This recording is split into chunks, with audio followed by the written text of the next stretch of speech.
foundation or organization that would represent the interests of the different people playing.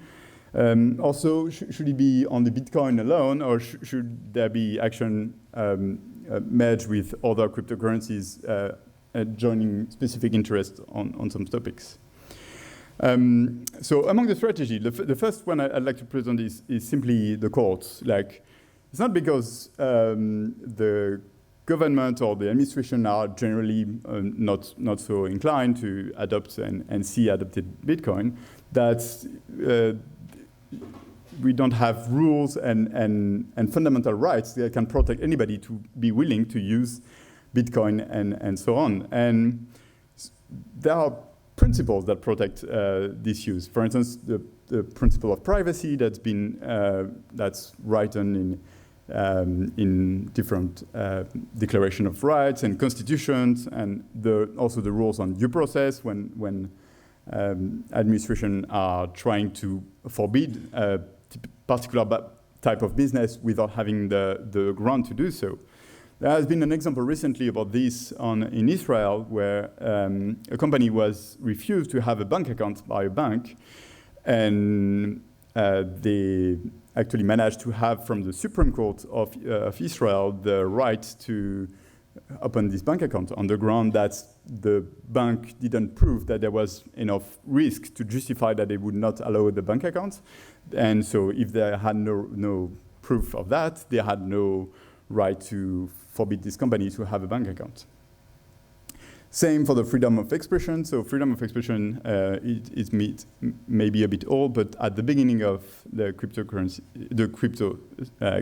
space, that was an important ally in forbidding, avoiding the rules that, for instance, in the United States, you were not allowed as an academia to publish about cryptography and to travel abroad and explain cryptography, because it was considered as a weapon and it was under embargo as any weapon. And on the ground of freedom of expression, academia has succeeded in challenging these rules. And proof value also of decision. Also, there is another strategy is to gain the public debates and media. This is important because you remember I told you that politicians are sensitive to the trends and the movement in the public opinion. And I think that making reasonable arguments in the public media is really a key to change rules. One element that's easy to win is how much Bitcoin ensures integrity. So a lot of rules about the payments regulation are not so much applicable because the system ensures the integrity technically.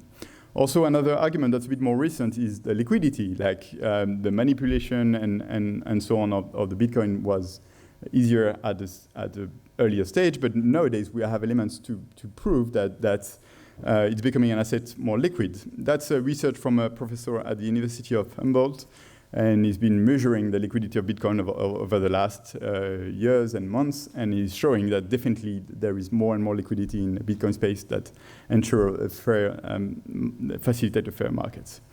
The partial transparency of Bitcoin also is an interesting element, and interoperability. Remember I told you about the element of fair competition being a regulatory objective, and Bitcoin can definitely, and this is the argument, like be this layer of interoperability.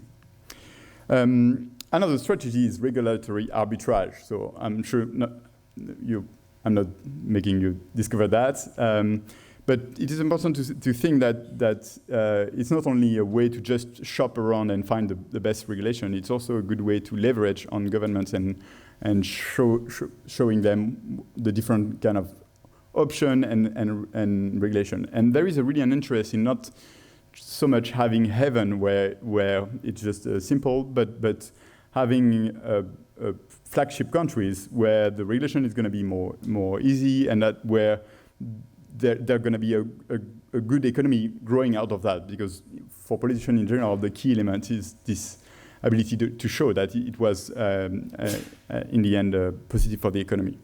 We have to be aware also that it's not a surprise that the rules are stricter in New York, in London, or in Berlin compared to Tech 7, because on the other side, regulators also know the leverage they have, like places where you have a lot of users, where you have a more vivid ecosystem, they know that it's more interesting also for company to get there. So just the idea of like, we're gonna just move to the country where it's gonna be the easiest is not an end solution, because the key question is to be where, as a business, where your customers are. And the customers are definitely in places that are always gonna be a bit more heavily regulated, hence the interest in having a good strategy toward them.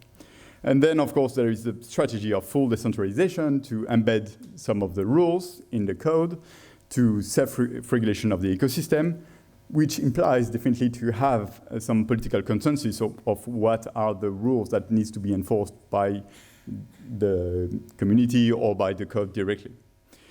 Finally, I would like to finish on this. There is some compromise to be made and interest in having the link with the regulators is not just a question of rules versus the freedom of a business.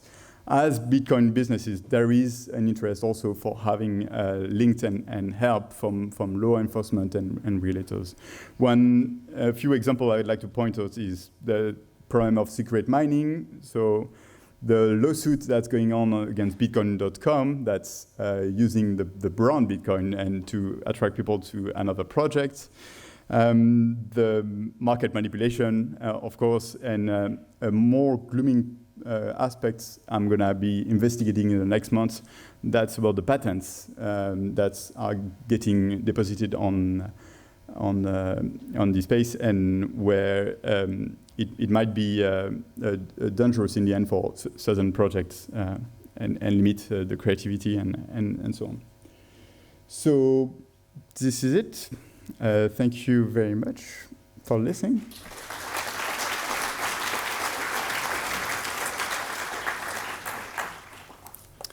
If you have any question, I'd be happy to answer it, if I may.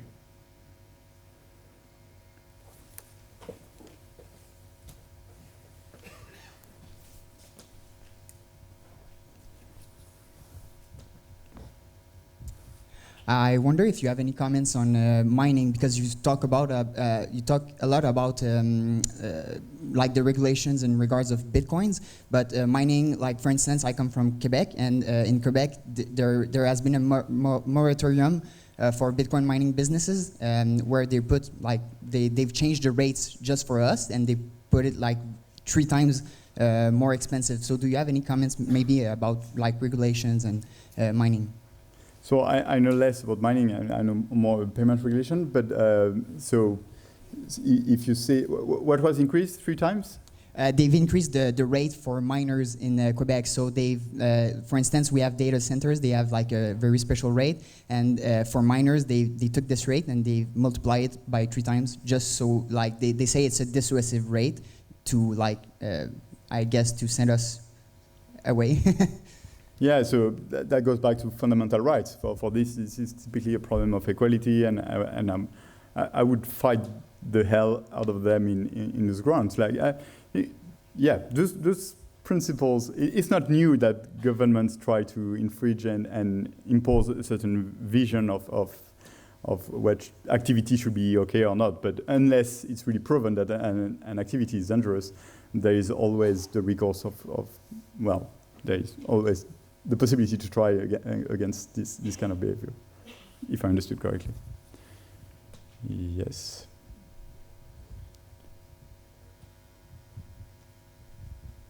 Hi, I would like to. Hello. I would like to know. Yesterday, the main speech was about privacy, and by the developer point of view, the privacy has to be a lot more.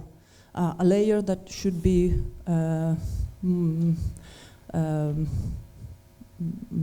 more intense on Bitcoin.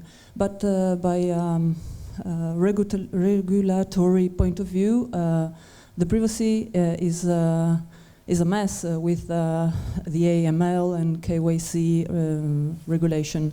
How do you see the forecast in this issue?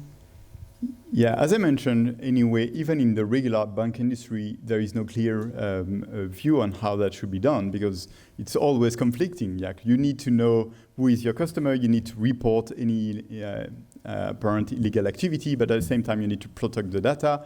You protect from a breach, but also even protect from the government. Like, most rules for privacy have been designed against the government and their tendency to infringe on citizens' privacy. So there is a need of privacy in payment services, and there is a need of more privacy on using Bitcoin at the moment because there is no meaningful way to use it if your transactions are just in the open.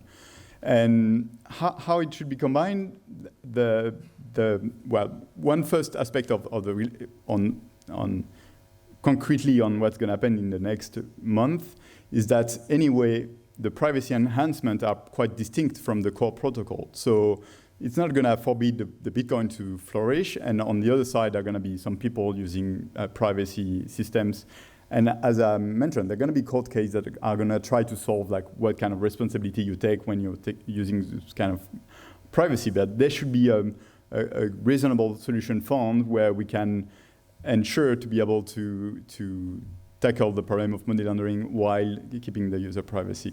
More further in the future, I think that what's going to win in the end is to have well-designed systems that are going to embed this requirement in a way. So to have privacy system that's, I don't know, and work until a certain kind of amounts, but if you try to go above this kind of amounts, you have to use another kind of privacy system where somebody can watch and actually control what's happening. I don't have the perfect design for this yet, but I'm sure we're going to see some solution in that sense in the future. Yep. Oh, sorry. Hi, thanks for the talk. Is it me? Yeah. I'm just wondering if you could expand a little bit on the regulatory capture topic.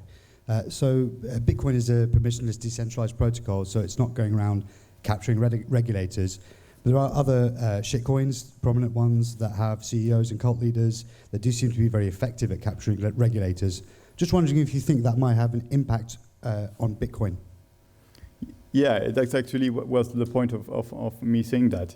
It's actually an important danger that more commercial coins have more the ability to fund the lobbying activities and be able to reach to regulators. I honestly, so this is more a sentiment, but for every regulators I've met and politician and so on, I think that we've gone above the initial fear of Bitcoin, and now they are all like curious of the space, and also we have gone beyond the just blockchain noise. Like they have realized that this is something. I don't think they take any position on which cryptocurrency should be used and which one is going to lead and so on, and they don't have any preference. And even in France, that has been really adverse to Bitcoin, so I know not everybody will agree with me, but I feel like the sulfurous image of the beginning is fading away. So even if Bitcoin don't have the mean to do any lobbying, it's going to be never treated less fairly, I guess, than the other. So that's why also I was mentioning the ability to sometimes decide when it's strategic to think as a global ecosystem of cryptocurrencies, and when, on the contrary, there should be a point made of like, this works differently, this is not the same point.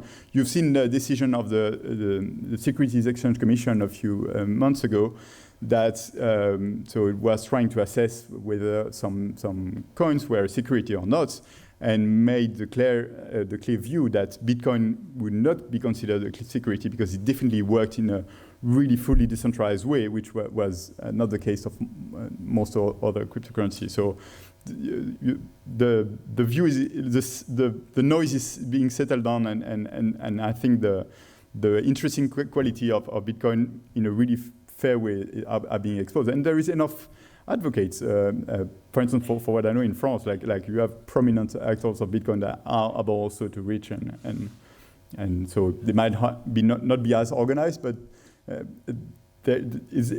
it's like an open source project, it's like, it's been 20 years I've been interested in open source project, and there is this part of responsibility that everybody in the ecosystem takes, and that makes it work in the end. Not as strongly, obviously, not with enough means sometimes, but for this point, I think it's not a problem. Yep. Hi, Xavier. Thank you for the presentation. It was really interesting. I'm curious, under the section that you said challenges of regulators, and you said institutional competition. And then you gave an example of the 13 or so French commissions on the subject. 3 questions here. How do the institutions compete with one another? What's their incentive? Why are they doing that and fighting one another? And then do you have a real-life example of that in action? Well, I'm seeing what's happening in France at the moment in this space, and it's really funny. They have each institution has different strategy and objective. But at some point, I was saying that if you were in the like any institution working on financial aspect, and you were not regulating cryptocurrencies, you were looking dumb. Like you had to say something and act on something. And so yeah, at the moment it's been in France a lot of each authority trying to make a position, and also going stronger and stronger, each of them by reinforced by the other one. Like the first 2 years ago, declarations were really timid and so on, and the more they gain confidence that others are doing kind of the same, that goes above. So yeah. Yep. Hi. Yeah, thanks a lot for the presentation. And I tend to think that all the rest of the presentations are very funny for people who love technology, but the real fight in the long term is this one. Because I think that the core proposition of Bitcoin just undermines a lot of the current status.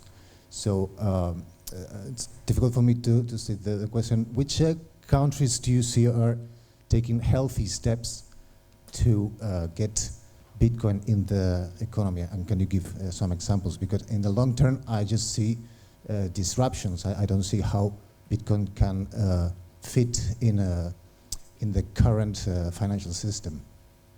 I don't know if yeah, thank you. Yeah, it's a good question. My impression is that most countries at the moment, I don't know every country and I haven't met most of them, but my impression is generally the idea is to let go. So what's going to be critical is the mass adoption, and the mass adoption is not going to be decided by the regulators. And currently what's stopping people from using Bitcoin is mostly to understand how to use a wallet, to understand how they buy. Like every one of us meet, like, I don't know, like 80% of my friends are interested into it, but like 2% of them own any Bitcoin. So, and I think for everybody here, it's this kind of proportion. So that's the main problem. So maybe this is first, and then they're gonna decide what's gonna happen. The sane position for any government and the right way to do it at the moment would be to just do nothing, because if people want to use Bitcoin to pay, it's fine. And for instance, in France, like there are now several businesses that accept Bitcoin, and it's been clarified by the tax administration how it should be dealt with, and so it's like becoming something really, really lambda. So now the other fight is the mass adoption, and that's going to be another key too. Yeah, my question is somehow probably connected with your question. Have you ever thought about ignoring the regulator, letting the open market decide what the rules should be, and just let it bloom from bottom to the top? But what you're dealing with is that you're trying to impose some rules and construct them the way that the laws should do something or whatever. I mean, like I said yesterday, I'm an anarchist, so I don't see the government to be involved into this crypto infrastructure. So, I mean, just ignore it, let them lag behind, let them whatever, collapse or whatever, do what they want. Let's leave the open market develop parallel, I see. What I try to explain today is that on one side there are some legitimate questions to be raised, like money laundering is not good for any economy, and then it could be a specialist debate, like is it a good way to regulate to avoid illegal activity? But if we consider that illegal activity are bad, we should have some money laundering because it's the best way to tackle the benefits of this illegal activity, like selling drugs and so on. So that's one side of thing. But the second one that I mentioned, and that's more problematic, is there is an interest of governments anyway to get hold on what's happening in the Bitcoin space, because just that how their incentive is structured to show that they control this ecosystem. And there, my journey, like maybe it would be more healthy to just do nothing and let it be. But on one side, we have to acknowledge that there are some elements that make sense to have some control and trying to find the right balance between privacy and illegal activity. But yeah. Thank you.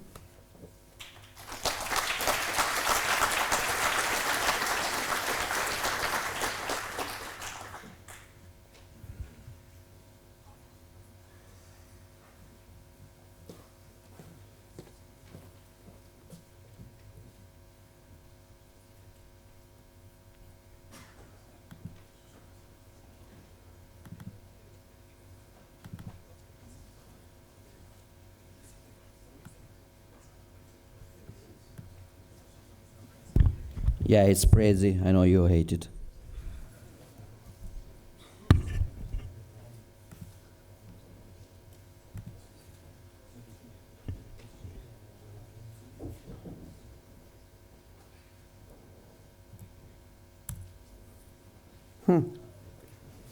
Sorry.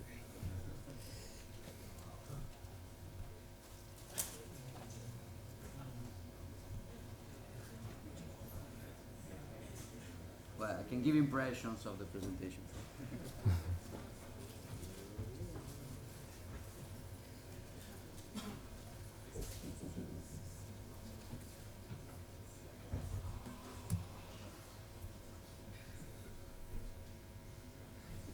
Is that? Yeah. Okay.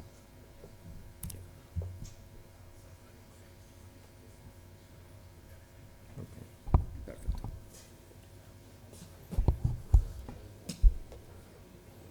Good morning, everybody. So, in the meantime that it loads, hopefully, I'm Giacomo Zucco. I'm the founder of BHB Network and Blockchain Lab Switzerland consulting company. We do basically consulting, Bitcoin-related consulting for institutional players, banks, especially in Switzerland, especially. And we also have the BHB initiative, that is an initiative created to support and help and enable in any possible way the research and development on top of Bitcoin, and standardizations efforts and cooperation efforts and whatnot. So, yeah, already did the presentation. So my talk today is about assets on Bitcoin. The subtitle is, yes, okay, financial sovereignty and crypto anarchy are cool, but what about those crypto kitties? So they are priority in life, right? So the topic of this presentation is how to issue non-Bitcoin assets, so assets that are not Bitcoin, are not like Bitcoin, on top of the Bitcoin protocol. And when I say on top, I mean a lot of possible options that I will try to clarify in this presentation. That is part review of past efforts in this regard, and part new proposals. I will also present a new humble proposal we are just launching to try to converge around some best practices and standards in the topic of the non-Bitcoin, Bitcoin-based assets. So your thoughts right now are in this order. I mean, I guess the thought of 99% of the people in the audience are these ones. Like the first is, if you have okay, we are hearing about Bitcoin-based assets since 2011. Bitcoin 2.0, very, very cool. But first, if you have a centralized issuer and redeemer of the rights associated with the asset, why the hell do you need decentralization at all for the transfer of the assets? If anything related to the content of that right is in the hands of the issuer, which is centralized by definition, then just use a database right? The issuer can use a database.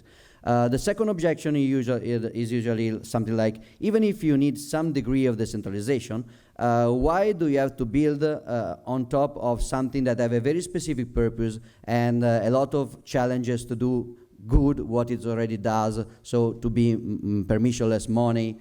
So why do we want to build on Bitcoin? Try to build some separate system for assets. Maybe you can do some optimization. Maybe you can be more free to experiment different stuff.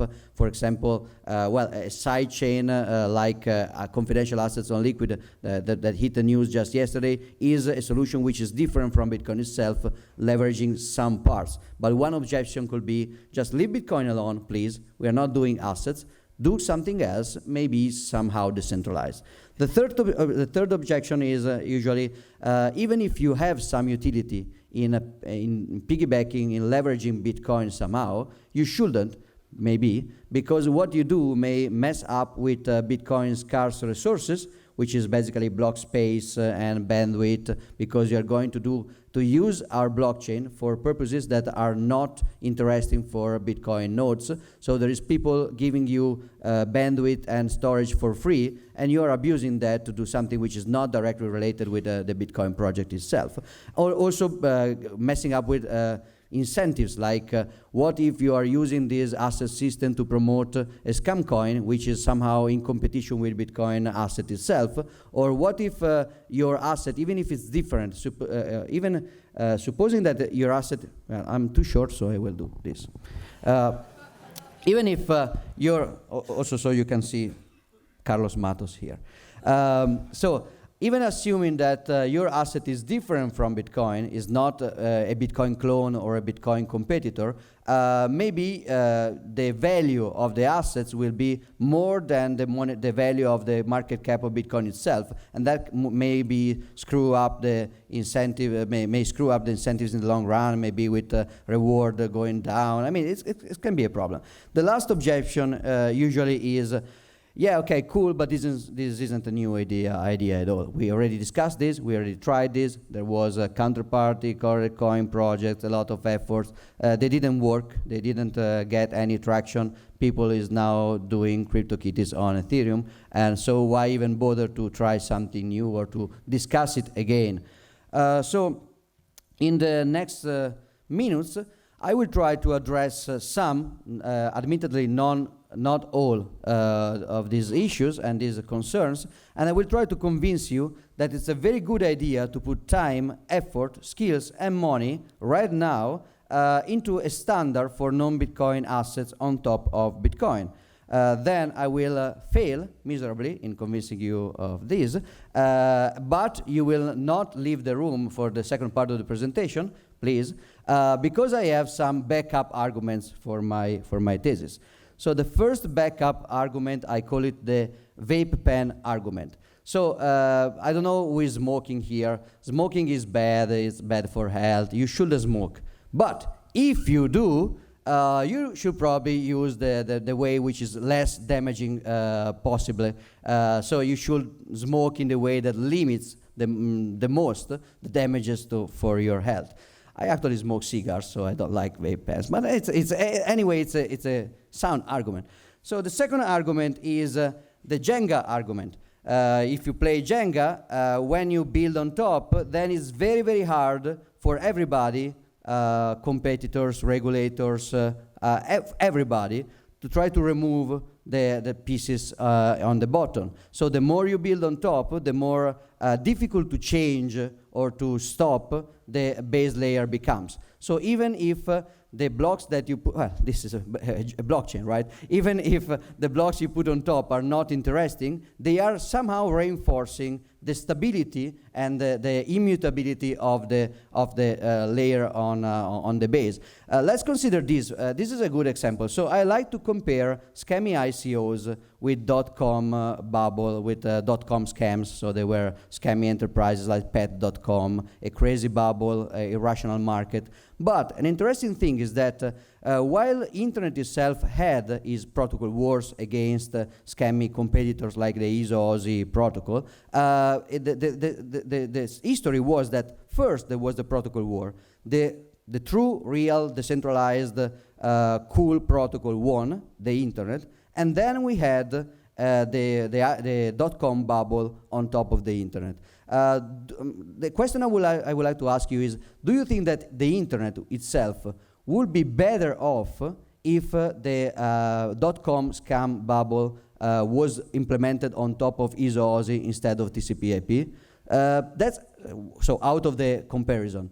Are you sure that the fact that now people is scamming people on top of Ethereum is a better thing for the Jenga effort than if people were scamming people on top of Bitcoin? That's not a rhetorical question. I really wonder in myself that. In a way, you are dissociating yourself from scams, so you are protecting your base layer from bad reputation, maybe a regulatory crackdown. But in a way, people is building scams on the internet and on Ethereum, and they are not building a lot of scams on top of Bitcoin. Yeah, they are, but for example, giveaways are always on Ethereum. That's annoying.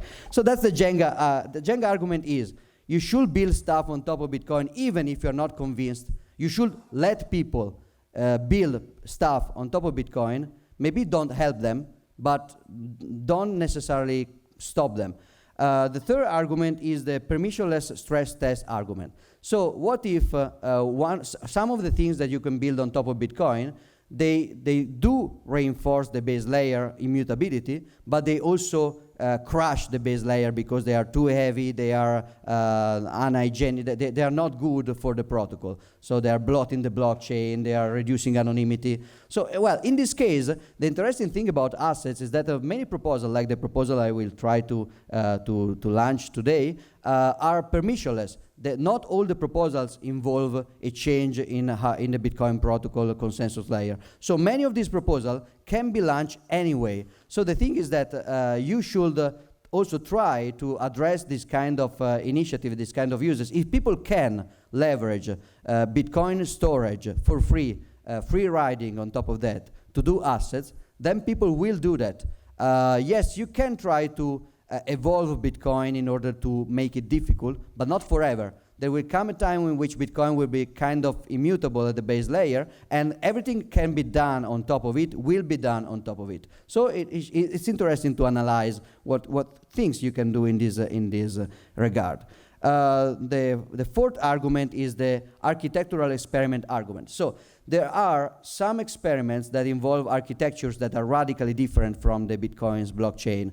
You can think about Mimblewimble or Peter Todd's Proof Marshall architecture, so something which is radically different. So you cannot experiment that on Bitcoin now. Yeah, you can do tests, but you cannot experiment it in real game theory life with economic incentives on top.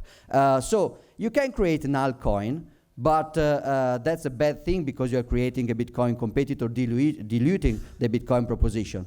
The best idea is to create an interoperable sidechain, of course, but short of that, the nice idea to experiment with assets is that you can experiment with new architecture that are not possible to try on Bitcoin directly today, on this kind of not Bitcoin, strictly not Bitcoin assets, so they are not necessarily competitor with Bitcoin, and then you can just vet the results. And we are going to do exactly that. Spoiler, the proposal that I'm going to present you today is based on the client-side validation idea of Peter Todd, and we are trying to use that on top of issued asset instead of Bitcoin, which is not trivial to do.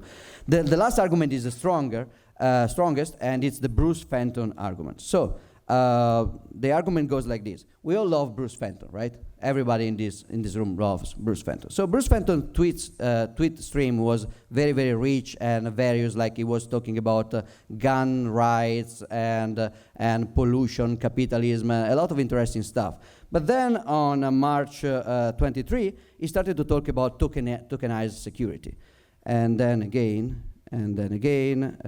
basically every day, tokenizing, collectible, tokenizing security, and he also issued a 100 Bitcoin bounty to demonstrate that you cannot do on a database what you can do on a blockchain with tokenized security, and then he started to publish memes about tokenized security, and then he started to publish videos on tokenized security, and then, I mean, yeah, T0 and Ravencoin and other videos, and yeah, Ravencoin again. I mean, literally every comics, other videos, other memes,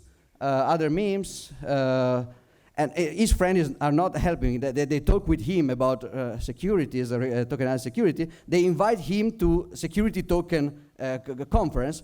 So basically, you cannot talk with Bruce about anything else, and we need to help him healing from his obsession. So please, let's do for him. Maybe it doesn't make sense, but we have to help him. So now I will try to expose, I will try to list some use cases that I think make sense on top of the decentralized network and possibly on top of Bitcoin itself. And I will try later to clarify what I mean with on top. The first idea that makes sense on a decentralized system about assets is an asset which is completely independent from the issuer. Of course, no asset can be independent from the issuer at the beginning. Even Bitcoin is not independent from Satoshi Nakamoto in the Genesis block. But then, everything that happens to the asset after the issuance moment, will, including its value and the perception of its value by the market, will be completely independent by the issuer. The issuer cannot touch it, cannot redeem it anyhow. So, of course, what people think about asset independence is mostly science fiction, things like DAO organizations, and but these are very, very difficult to do, not really realistic right now, but in principle, you can think of something like that. This could make sense. For example, I create some kind, not now, but maybe in 5 years, I have some kind of technology that allows me to create a betting game on top of Bitcoin, completely decentralized and trustless. And the creator of the game, of course, he takes some fee because he created the game, Ethereum contract-like. And then he says that if you pay some amount of Bitcoin, he will use this amount of Bitcoin, first to buy his Lambo, but then to promote the betting contract, and he will give back a percentage of the fees to everybody pro quota to everybody that gave the Bitcoin. So some kind of illegal securities, some kind of illegal is paralegal securities and royalties and equities. So crypto equities, black market, gray market, stock market. That's cool. It's not realistic, but I don't think that we should rule out this possibility in the long run at all. You can have, for example, Kickstarter-like all or nothing contracts then give you, I mean, there are arguments about total asset independence. Then there is the argument about asset transparency. Asset transparency basically is, yes, you still have to trust me somehow, or you still have to rely on something which is centralized. For example, I issue stocks, regulated stocks on the stock market, but maybe you are afraid that I will manipulate the total supply, or I will manipulate the ownership states of the assets, and you want to be sure that I can't, because I am committing technologically to the total supply or to the distribution model right now. So this transparency can be useful in two ways. One way is because maybe regulators if you are a stock market, why should you use a blockchain? The main costs are not technical, they are legal. And the regulator is not going to give you a break from compliance just because you're using a blockchain right now. But maybe in 10 years, if you prove that you cannot inflate the supply, then you will have, or you cannot modify the past trade, then you will have some kind of regulatory regulatory exemption of some kind. I don't know. Then there is asset blindness. I think this is very, very interesting. So assume that you are issuing a regulated asset on top of a protocol, and your issuing activity is completely following KYC, AML, SEC guidance. You are not selling to unqualified investor. You are not selling to anonymous people. You require KYC to issue and to redeem. But because of how the protocol is built, people can actually, without you even knowing it, trade these assets on a secondary market that cannot directly redeem. So just to make you example, if you give me $1 to this bank account, I will give you a dollar equivalent asset on a blockchain. I am only serving KYC customers, but then these KYC customers can trade this stuff permissionlessly on a black secondary market, gray, which is better, secondary market, and then somebody else, which is already registered, can come back to redeem the dollar. Of course, this is completely centralized and trust-based, but it has an utility, basically providing a plausible deniability for the issuer instead of having to admit they are actively enabling a black market. The last argument is, the last possibility is just standardness. So people right now is maybe chatting in this room, yeah, this presentation is scam, and you are writing that on Telegram or Signal. You are using the internet, so you're using the Wi-Fi of this conference center to go to some switch somewhere in the world to get back on 4G on a cell phone. That doesn't make any sense technologically speaking. You should use a proximity communication. You are abusing an open network. But there are good reasons to do that, because this open network is so widespread and so established for open communication that even for closed communication, you are just piggybacking it because you are just externalizing your costs. So you have to build a company portal, a closed permissioned company portal. You are going to build it in 1992. You don't use TCP/IP. That doesn't make any sense. TCP/IP for open communication. You use a mainframe. But you're going to create a company portal in 2018. You do use the internet, and then you close the internet because you're just, I mean, it's easy. You're reusing code-based tools, library, habits from the users, infrastructure. So after Bitcoin, after hyper-Bitcoinization, there will be a lot of reasons to use Bitcoin standards and code to reuse every part of Bitcoin that you can reuse, even for permissioned, centralized, trust-based system. Of course, the nice thing is that the third use case can, I will give you some example. So the first example is smart rights, right? So I give you something that in an independent way, trustlessly, will give you access to some money on the blockchain. So, for example, crypto royalties for a betting contract on the blockchain. Then probably honest rights.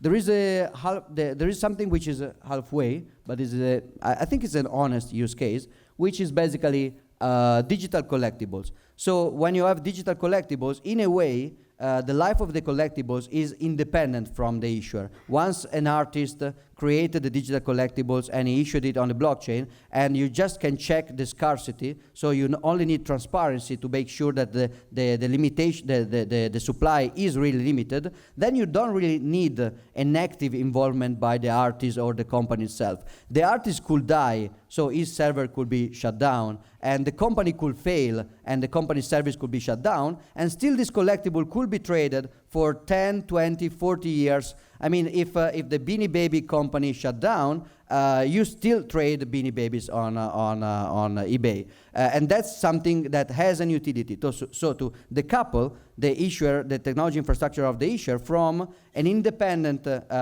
transmission protocol that can be used to transfer and to check the total supply.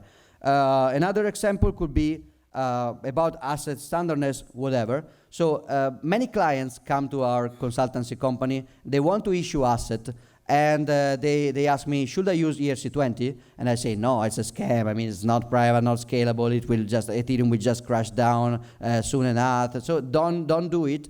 So what I should use? Well, you should create your own database system. So I have I have to select a stack, I have to bootstrap a database system, I have to maybe code something.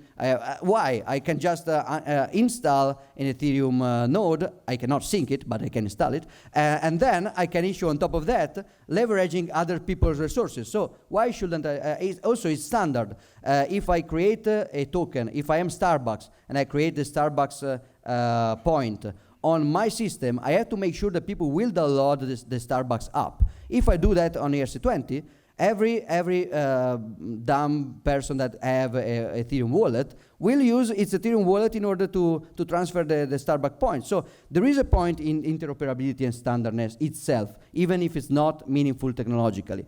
And the nice thing is that any kind of regulated right, like the fiat Bitcoin example I gave before, can actually pretend with the regulator to use this standard, not because he's enabling a secondary black market, but because he's doing that for interoperability, because it's a standard, or because of transparency. So it's even pro-regulator approach. I mean, I'm using the blockchain not because I want liquidity from the black market. I use the blockchain because I want to be transparent, which sounds good.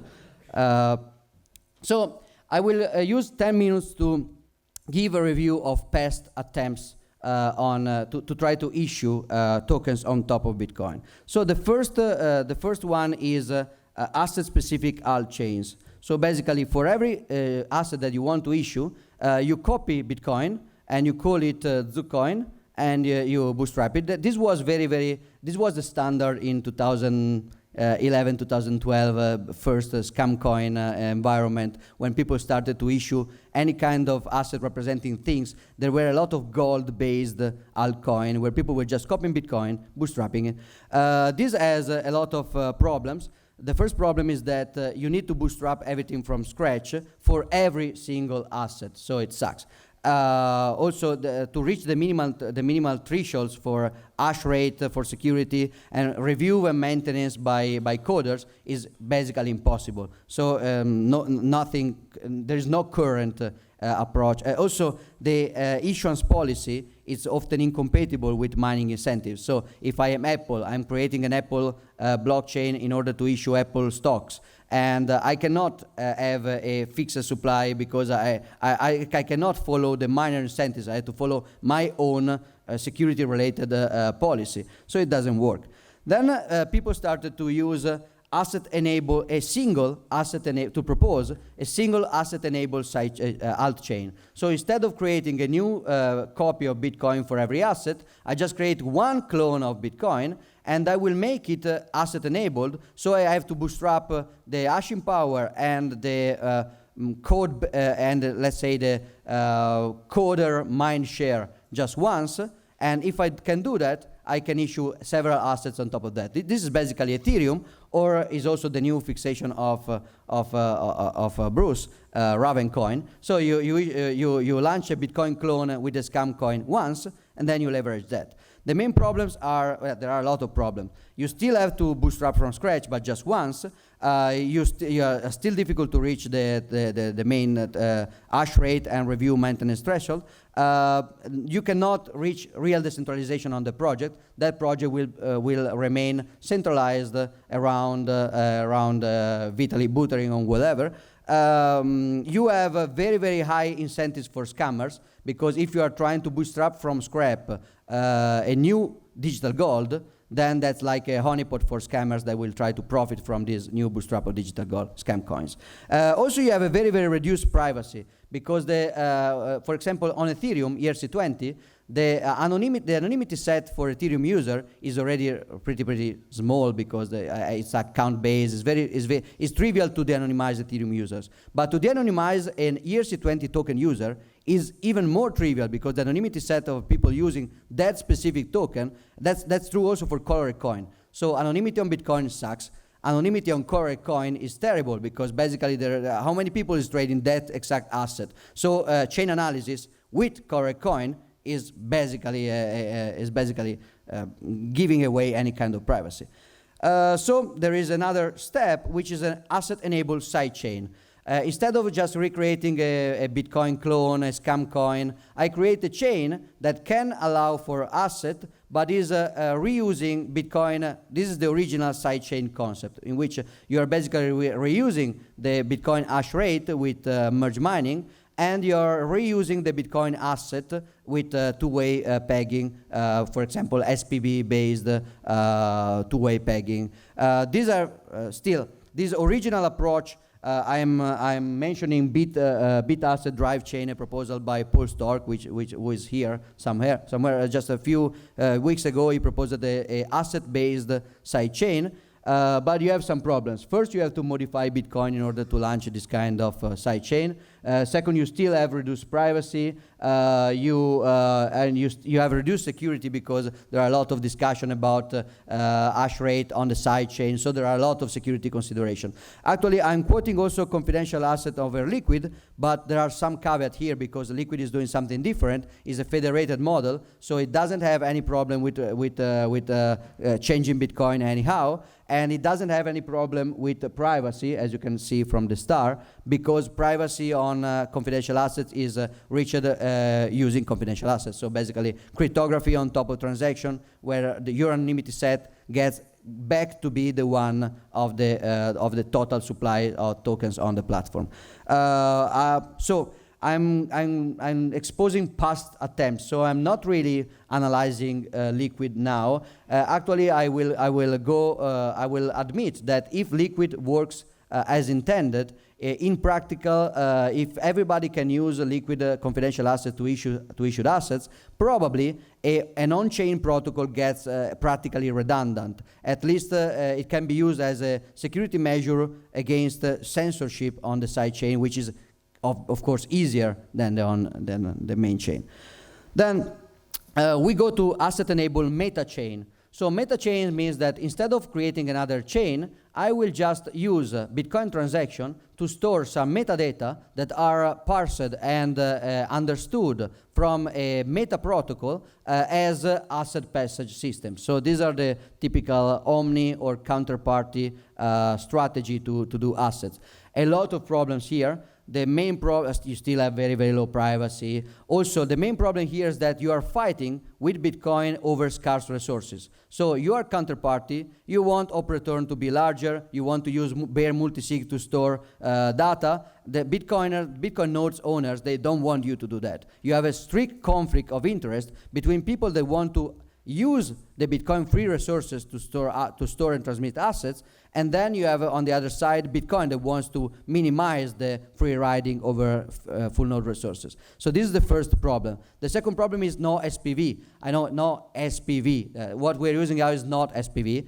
Call it lightweight nodes. You cannot do lightweight nodes with meta chains because from the last transaction alone, you cannot check that because miners are not enforcing the meta protocol rules, so they can put meta protocol invalid transaction inside a protocol valid transaction. So you cannot use hash rate at all, Merkle trees inside the block. You cannot leverage that at all. Another very relevant problem is that these protocols are using a scam coin, so you have a counterparty coin. Some caveat because the counterparty guys didn't do an ICO, they did a proof of burn, which is kind of more honest, but still you have a scam coin there, which interests are basically incompatible with Bitcoin's interest.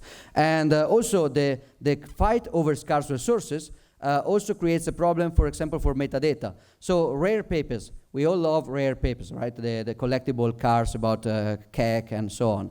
But you have to know that the image of the card, over the collectible card, is not itself on the blockchain because there is no space for it. There is just a commitment for it, but then you have to store in a rare paper directory the image. Even CryptoKitties are not decentralized. There is a centralized party storing the metadata for CryptoKitties. So it doesn't work very well. I'm almost finished with this review.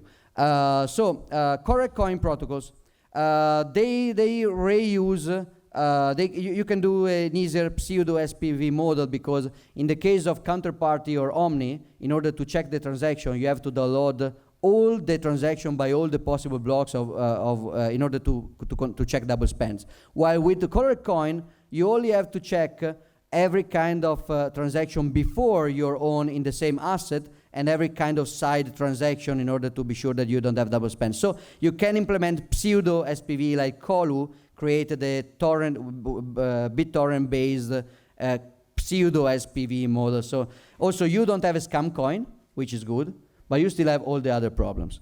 So the last idea is assets directly in Bitcoin consensus. Yeah, not going to happen, so it's useless to discuss it.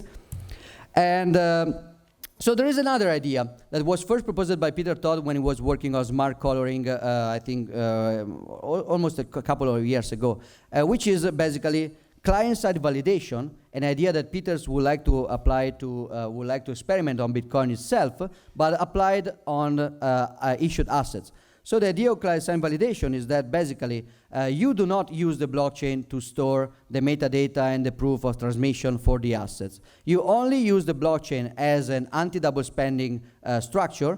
You pass the proofs of the transmission of the assets off-band. So I give you an invoice. In this invoice, I don't just give you my address. I also give you a way to send me a proof.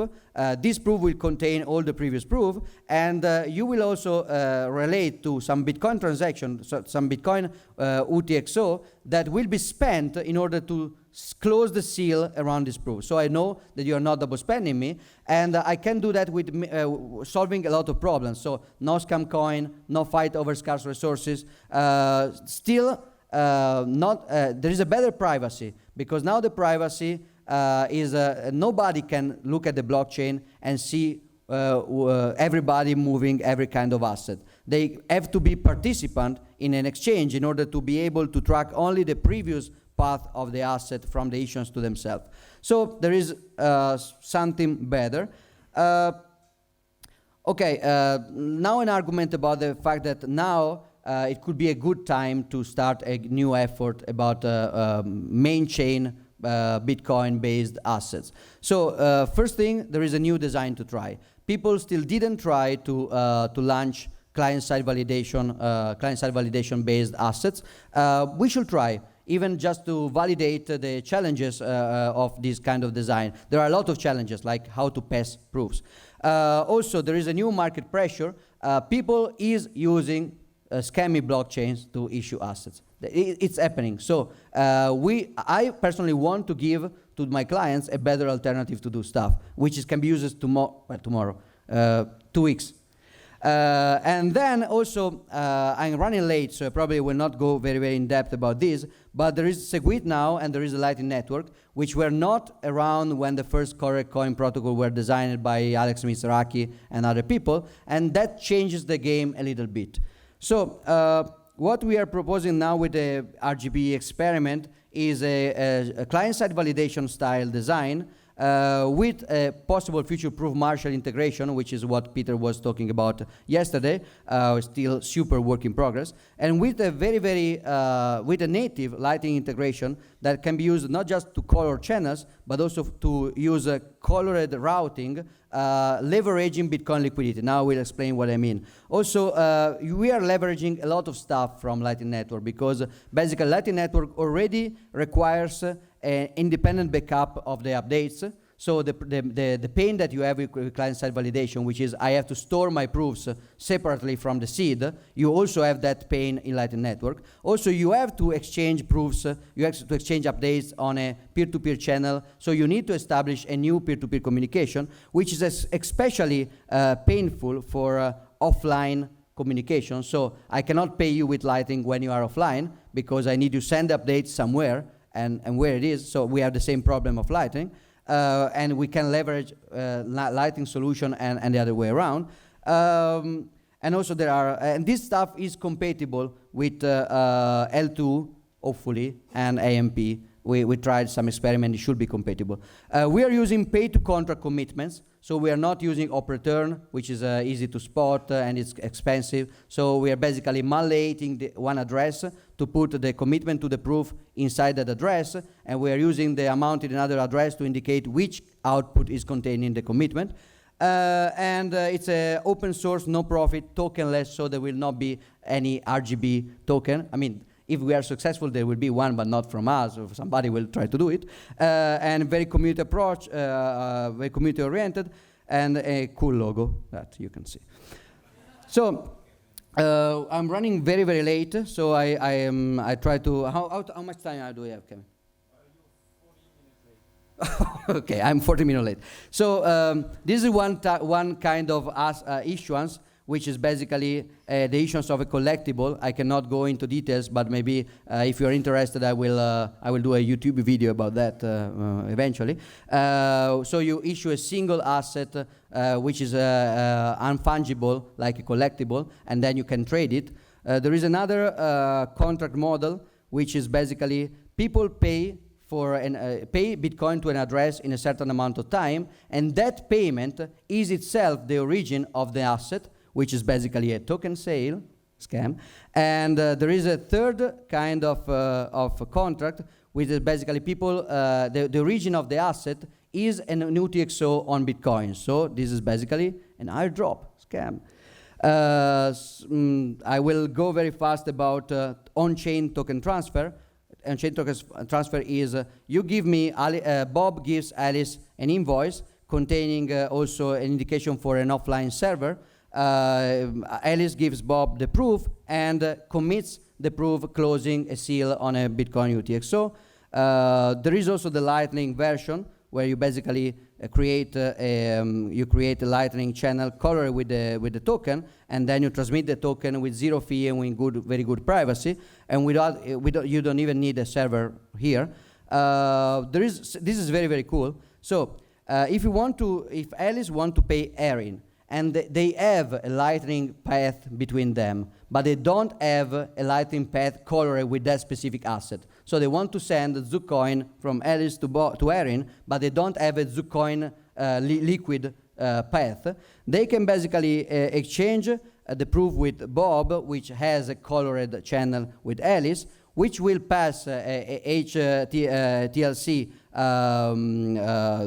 Bitcoin to Carol, that will pass a Bitcoin Lightning transaction to Dan, conditioned to a Zoocoin transaction to Erin. So basically, using a modification of the Bolt protocol in which the nodes will not only publish their fees, but they will also publish their market rate between the colored asset and the Bitcoin, you can actually create some sort of decentralized exchange on top of Bolt. There is a conceptual way to use this in order to exchange your token with Bitcoin or vice versa, using the Lightning Network, of course the RGB compatible Lightning Network, as a DEX, and giving yourself the token in exchange trustlessly. I don't have time to go in depth. And then there is a proof marshal part, and I have no idea how it works, and you should just ask this guy. But also, if you were not sleeping yesterday, you should have some hint of how it works. But I pretend to know, but I don't know.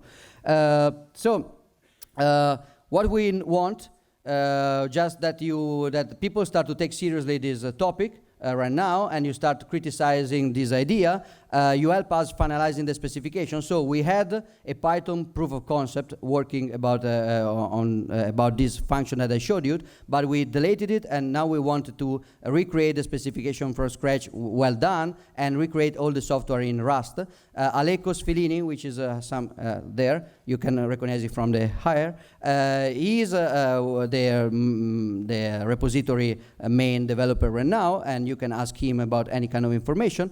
We will first finalize the specification, and then we will do the production code. I will go around asking for donation to do this stuff to my clients.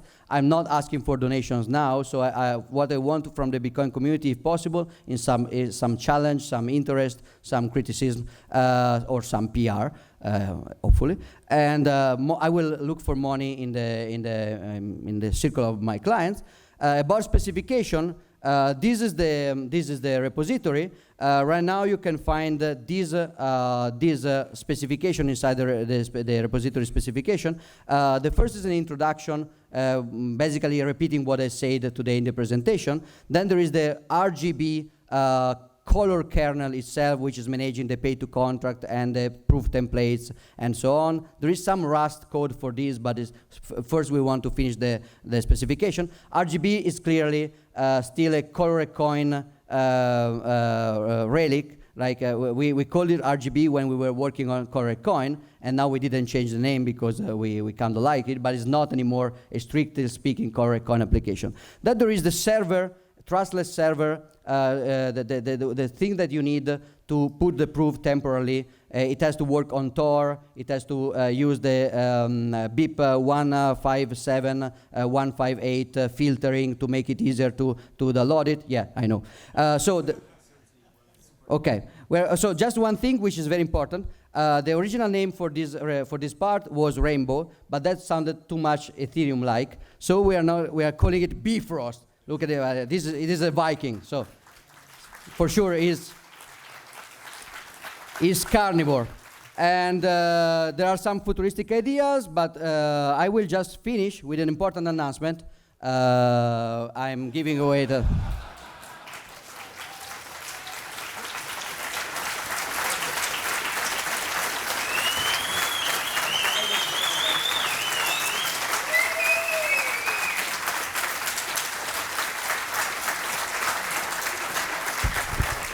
All right.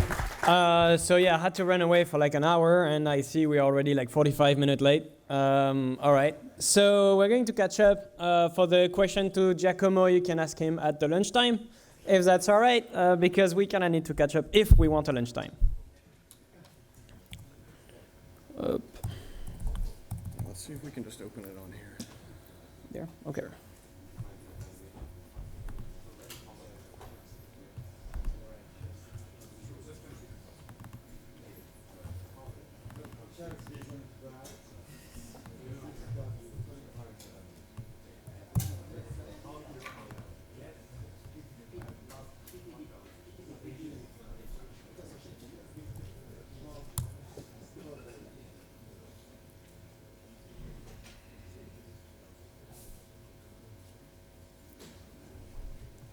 So far, so good. Okay.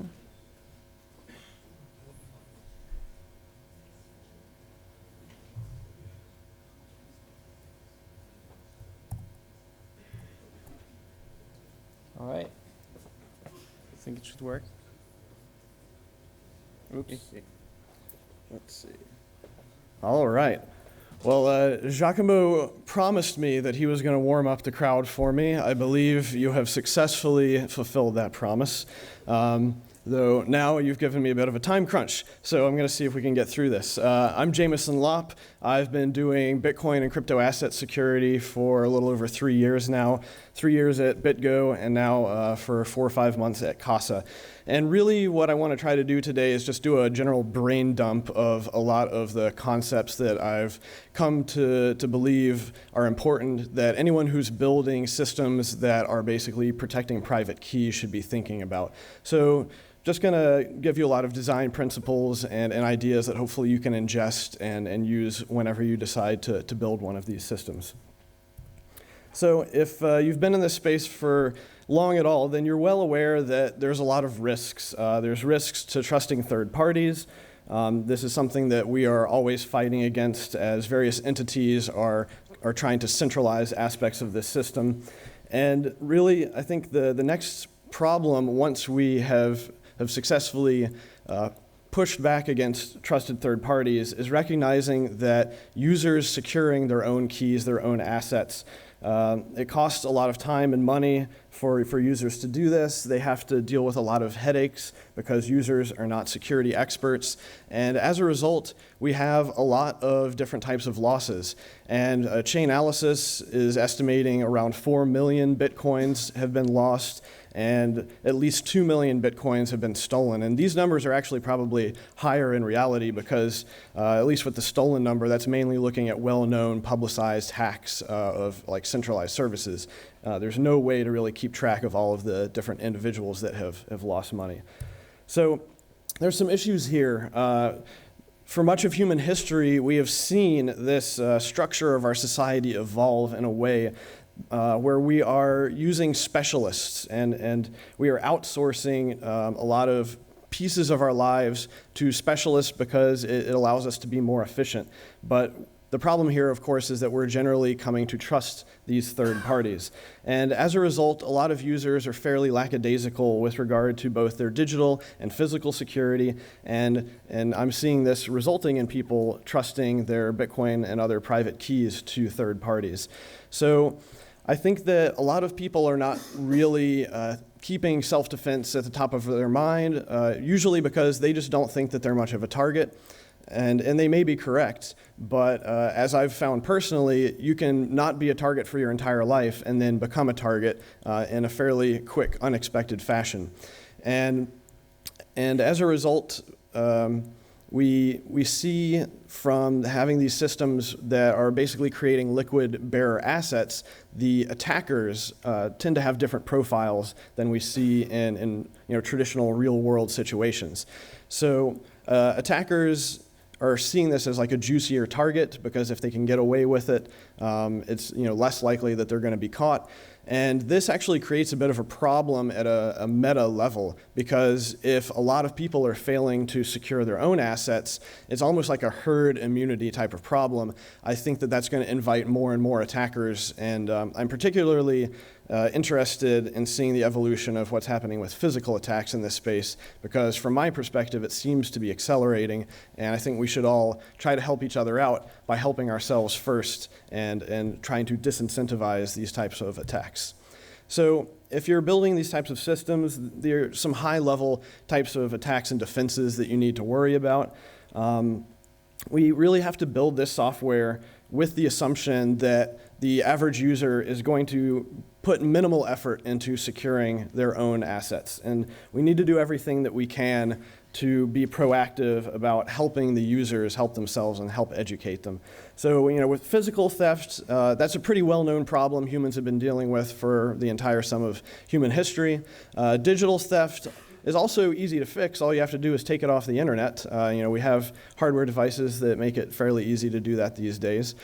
Physical disaster, that's really just an IT problem. But of course, most people are terrible at doing good IT practices. So we need to try to help people automatically have redundant storage. The bigger problem, I think, long-term, of course, is going to be social engineering, and that's where education comes in. Basically, helping users understand that they are constantly under threat of being hacked, not just in a digital sense, but having their brain hacked by social engineers. And of course, collusion, that really comes down to having trusted third parties and really minimizing the trust in these systems. So if we're talking about private keys and how we're managing them, there is, of course, an infinite number of different ways you can set this up. But traditionally, if it's just the user holding a key, there's a lot of different problems. They can get malware that steals it. They might have a weak password that gets brute forced. They can be coerced, of course. We heard about the $5 wrench attacks. The death of owners, end-of-life issues is something that a lot of people have not thought about. Big fan of Pamela Morgan and her book that she put out recently talking about these issues. I learned a lot from it myself. Of course, data loss, just due to bad IT practices. Forgotten password, of course, and another type of data loss. And phishing, of course, the hacking of the brain is always going to be a problem.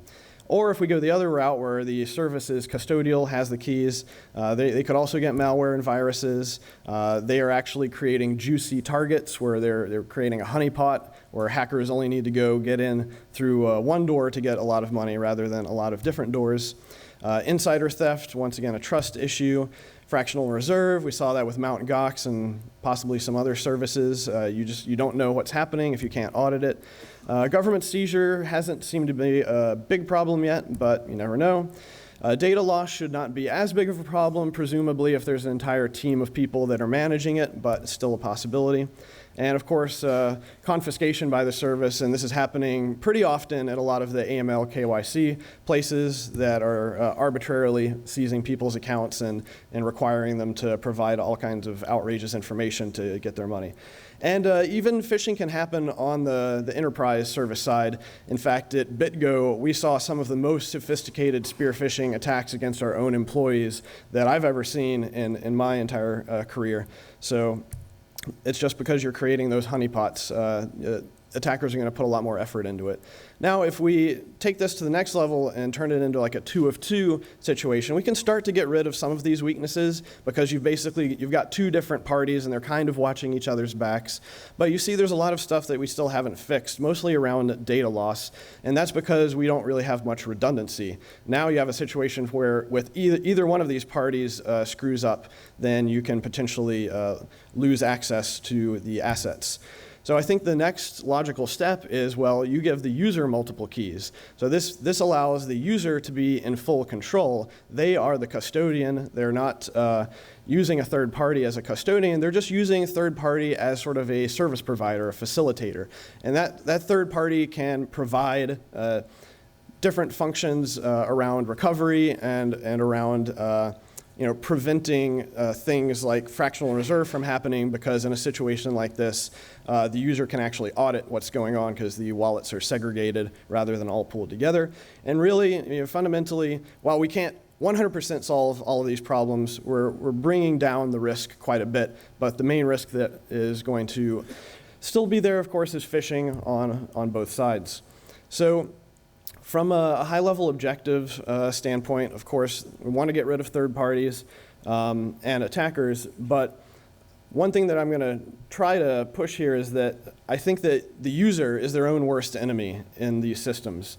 And a principle that we had at BitGo, which I thought worked pretty well, was that it's preferable for the user to temporarily get locked out than for an attacker to get in even momentarily. And what I think that we should do when we're engineering these systems is actually flip it. Personally, I have seen far more users lose access due to negligence than I have seen them lose access due to an attacker stealing money from them. And of course, if we look back to that first slide, those estimates, which you could argue about how accurate they are, tend to suggest that data loss is probably a bigger problem than attackers. But especially, when we're getting to the point now where we do have a number of options in these systems where we've pushed the security out to the edges and the users have more sovereignty, then I think that they're more likely to experience loss due to their negligence. So how do we actually build a Bitcoin bank? Well, if you've ever used Bitcoin, it's pretty familiar. All you have to do, step one, write down that 24-word seed phrase and keep it safe. This probably seems normal to most of us who have operated in the system, but from an outsider, this is actually kind of insane. I mean, it's like saying, here, have some radioactive material, put it in a safe place. I mean, a safe place, what normal person really knows like how to properly store even a small amount of digital data? I mean, we've opened up a whole can of worms with this very simple suggestion that a lot of wallets give you when you're first initializing them. I think that we can agree that at least outside of this room, there are very few security experts who know how to properly manage this system. So I'm actually going to consider this a fail. And this may be a bit controversial, but I believe that we won't really be able to get to a level of mainstream adoption if we are requiring people to keep even small amounts of data perfectly safe where they have no recourse if they don't have great IT practices. And here's an interesting thing, and I'm not trying to rag on Trezor or anything. This is really part of a thesis that we have at CASA that if a user should not be entrusted to be managing and manipulating raw private keys by hand, then logically it doesn't really make any sense that we should be requiring users to hold on to the seeds, which are really the roots to all of these keys. And just a few days ago, we saw this phishing attack against Trezor users that was trying to exploit this vulnerability. And last I heard, it's not clear if this was like a DNS poisoning or BGP attack or whatever. It doesn't really matter. The point is that we're in a phase now where we have fairly secure hardware. And so this proliferation of secure hardware has made it more obvious that the weakest point is, in fact, the user. And unfortunately, it's very difficult to get rid of the user out of these systems. I've tried it for my entire career, but the user just keeps coming back and managing to find new vulnerabilities to create. So I actually, there's a number, well, probably even an infinite number of ways that you can store and recover data. And it's only really limited to your imagination. At Casa, we've actually created a fairly easy-to-use wizard where the user can rotate the keys in their wallets. And this works well due to the multi-sig, multi-device, multi-location aspect of our Vault product that we've set up.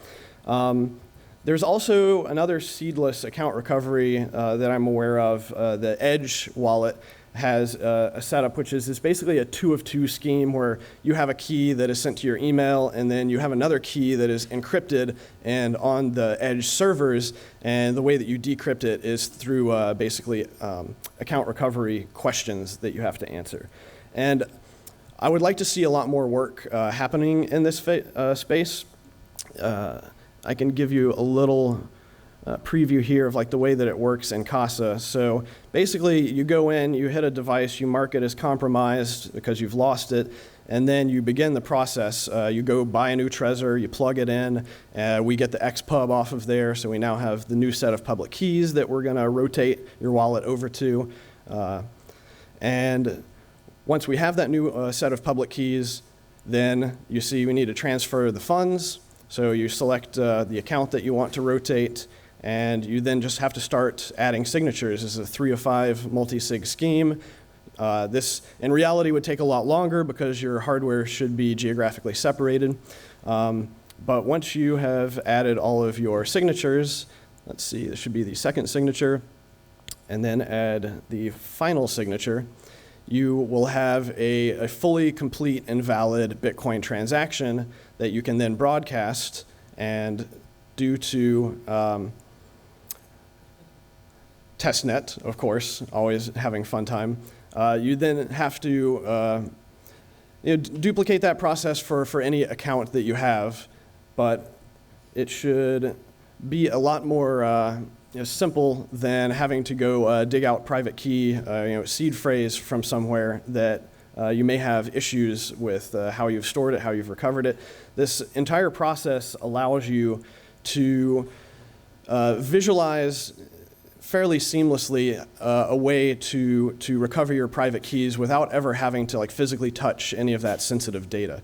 And I think this is an interesting first step towards allowing users to operate in a system like this without having to touch the private keys.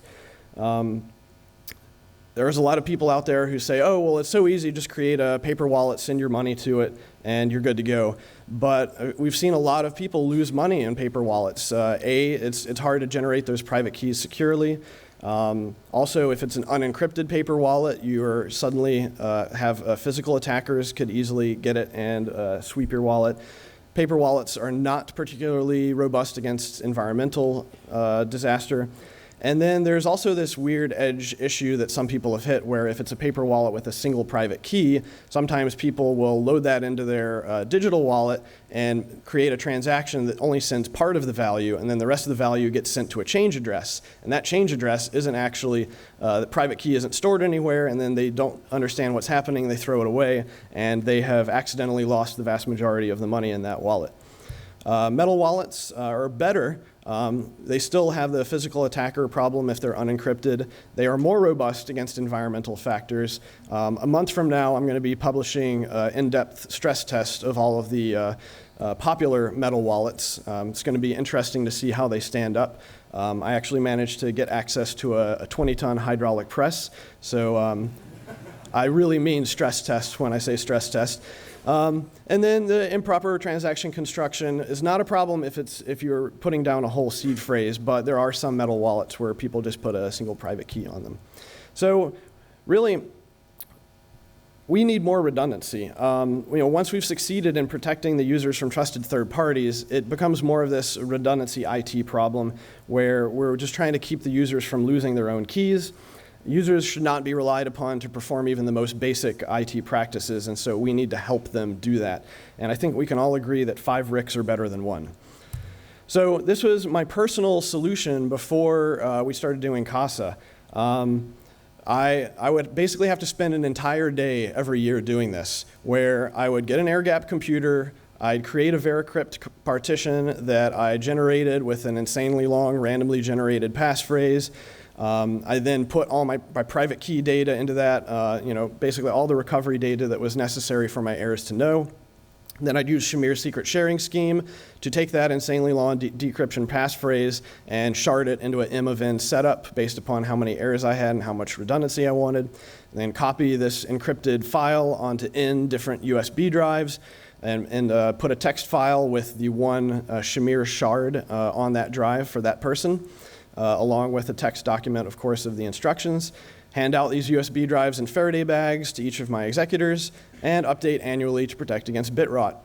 Now, then, of course, the process of writing down and testing the entire instruction set was what took up even more of my time, because if you don't test it, you're almost guaranteed to have a failure. And this is because complexity is the enemy of security. And when we're thinking about end-of-life issues especially, we need to realize that these applications that we're creating, we're not just creating them for the people who are in this room, the enthusiastic early adopters who are probably pretty nerdy and are willing to put a fair amount of effort into making these things work. We also need to make sure that our heirs can navigate these systems, because they're going to be pretty upset if you get hit by a truck and they can't access anything. So, how to actually build a Bitcoin bank, or a crypto castle, is this concept that I came up with after I actually submitted the talk. Using some of these basic building blocks of air gapping to protect you from the digital attackers, and hardware devices are good at that. Using strong crypto and multi-sig as basic building blocks to add redundancy and also add more layers of protection against someone who might get a single key. Hardware managers, protected by pins, making it very difficult for someone to get at those private keys as well. And then the wallet software really being this overarching gatehouse, if you will, managing all the different complexities of what's going on under the hood, trying to abstract away the complexities to bring some usability, user-friendliness into it. Automated alerts are also helpful so that people don't have to be constantly checking on the status of their wallets. And duress kill switches are something that I think we could also use some more investigation and development in. And so we're actually in the design phase of better duress switches at CASA. And we're just thinking about ways that we can leverage the software that is now available on mobile devices.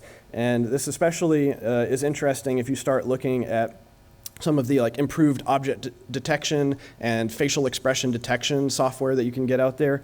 We're even thinking about playing around with potentially developing a way that you can, facially signal to your wallet that you're under duress. Like, imagine being able to blink an SOS, or stick out your tongue or flare your nostrils or something like that, in a way that you could, even if you're under duress with a physical attacker right in your face, they would not really be able to say, oh, you just disabled your wallet.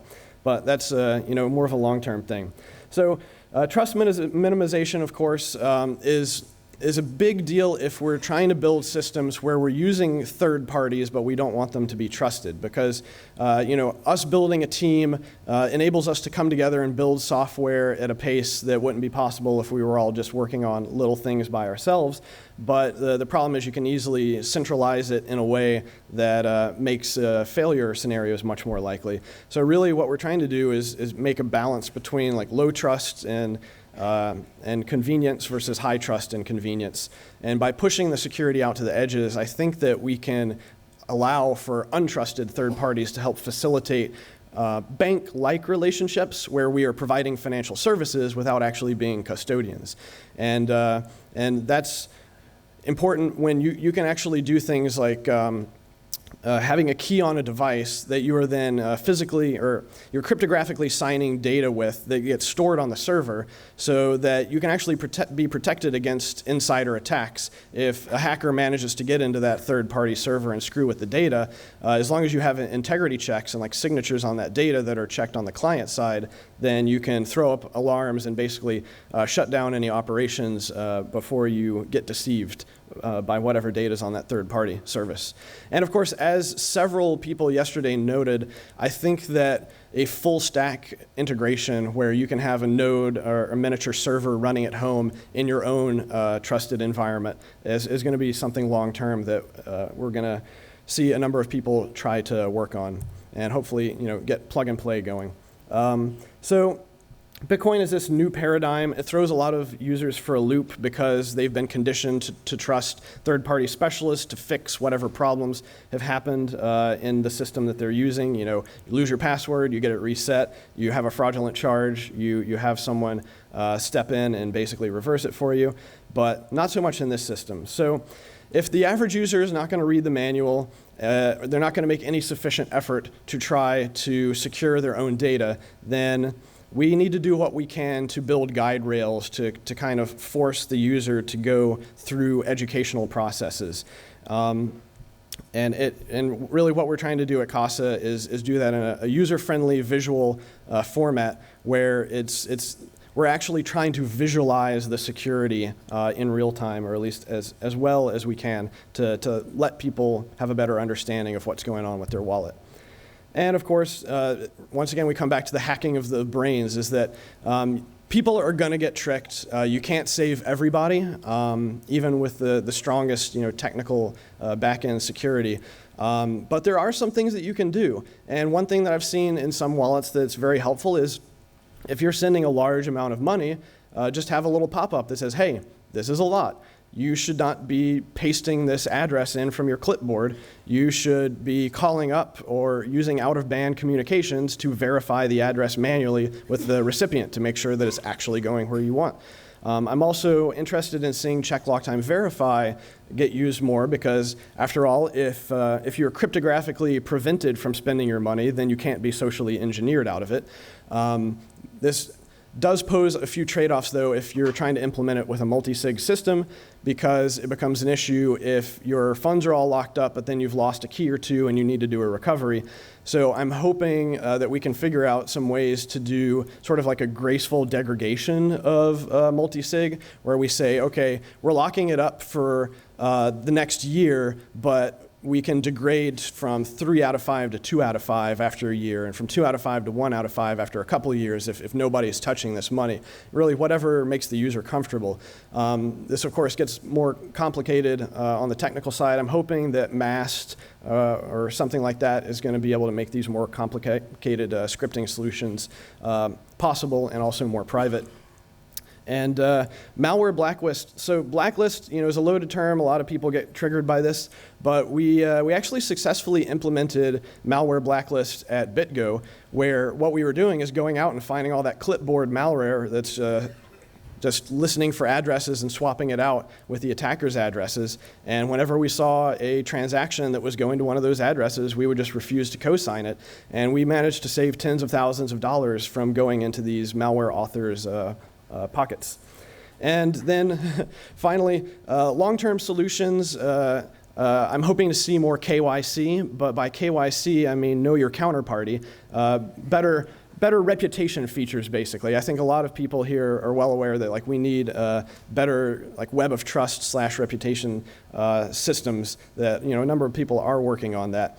And of course, Bitcoin covenants, I believe they have actually been implemented on the Elements sidechain, and hopefully someday we will see those on the mainnet as well. So hopefully, if you're able to ingest a lot of these things, then you'll have a little bit better preparation for starting to build your own crypto castle and build crypto castles for the rest of the world. If we have any time, hopefully I can take some questions. Thanks.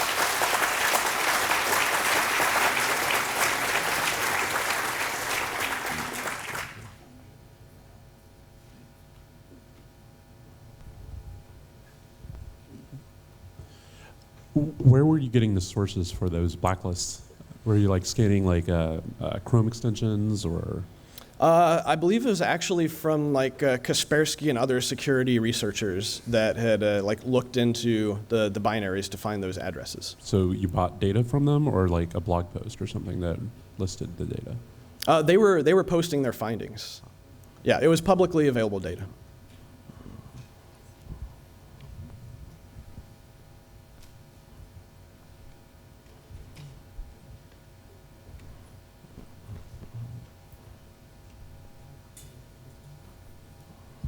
Thanks for the talk. One question, you mentioned that you do kind of rotate the keys when some action or event happens.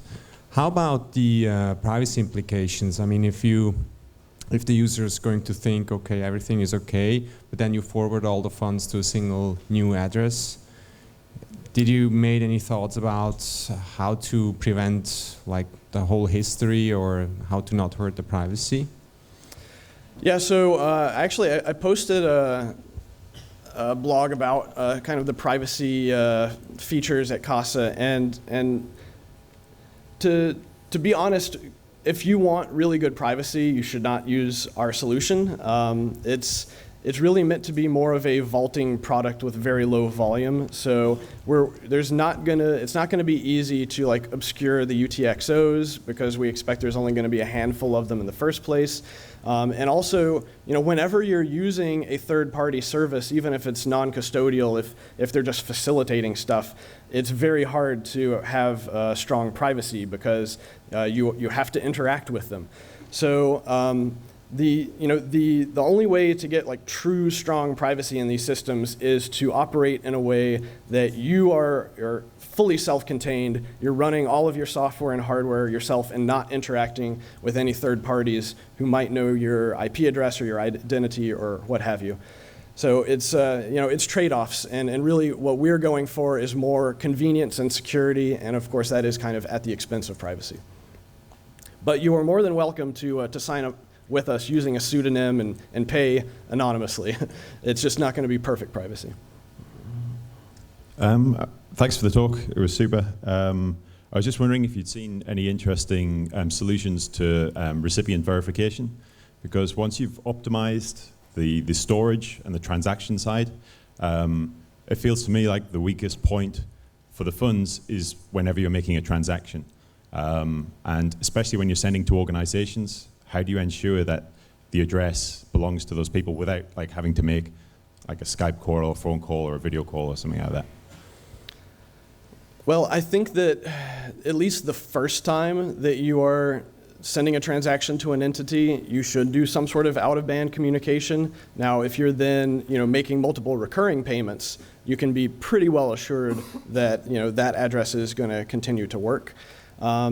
But it almost comes down to an identity problem once again, right? And so, these like decentralized identity services that are popping up, some of them, or at least I believe on Blockstack, you can associate your Bitcoin address with your identity. So I would think it would have to be something like that, where you're actually tying the addresses to an identity that is at least somewhat immutable. Thanks. Great, thanks.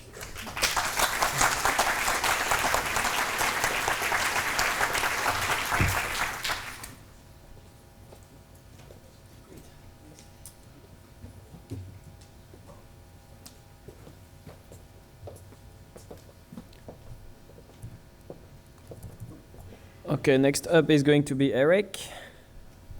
And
Sorry to take everybody's lunch. We'll blame Giacomo for that. Jeez, this is making a lot of noise. This is me. If you want to contact me, the numbers are on the right. Well, that's probably not going to be good. So when I first suggested, doing a talk here on the Bitcoin, sorry.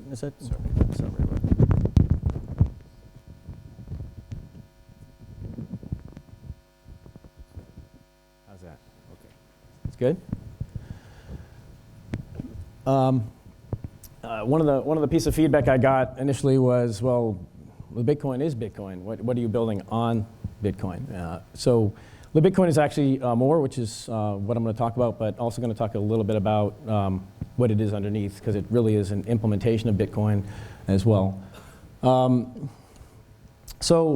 also, most of the talks I give are on crypto economics. I really don't talk about the Bitcoin very much. In my opinion, up until more recently, it hasn't been mature enough to go out and promote. I still feel that. I probably will always feel that way. So this is one of the first talks I've given on the Bitcoin, actually. So to me, it's important to cover some of the crypto economic principles behind what we're doing. Otherwise, what are we doing? We wouldn't really understand it. So building on Bitcoin, and it really is more than just building financial tools that use Bitcoin. It's really about building on Bitcoin, making Bitcoin not something that pulls people away from Bitcoin. So tools that increase individual power enhance it, and tools that reduce individual power diminish it. And what I'm talking about by individual power is what, say, you have in Bitcoin, how you help protect it.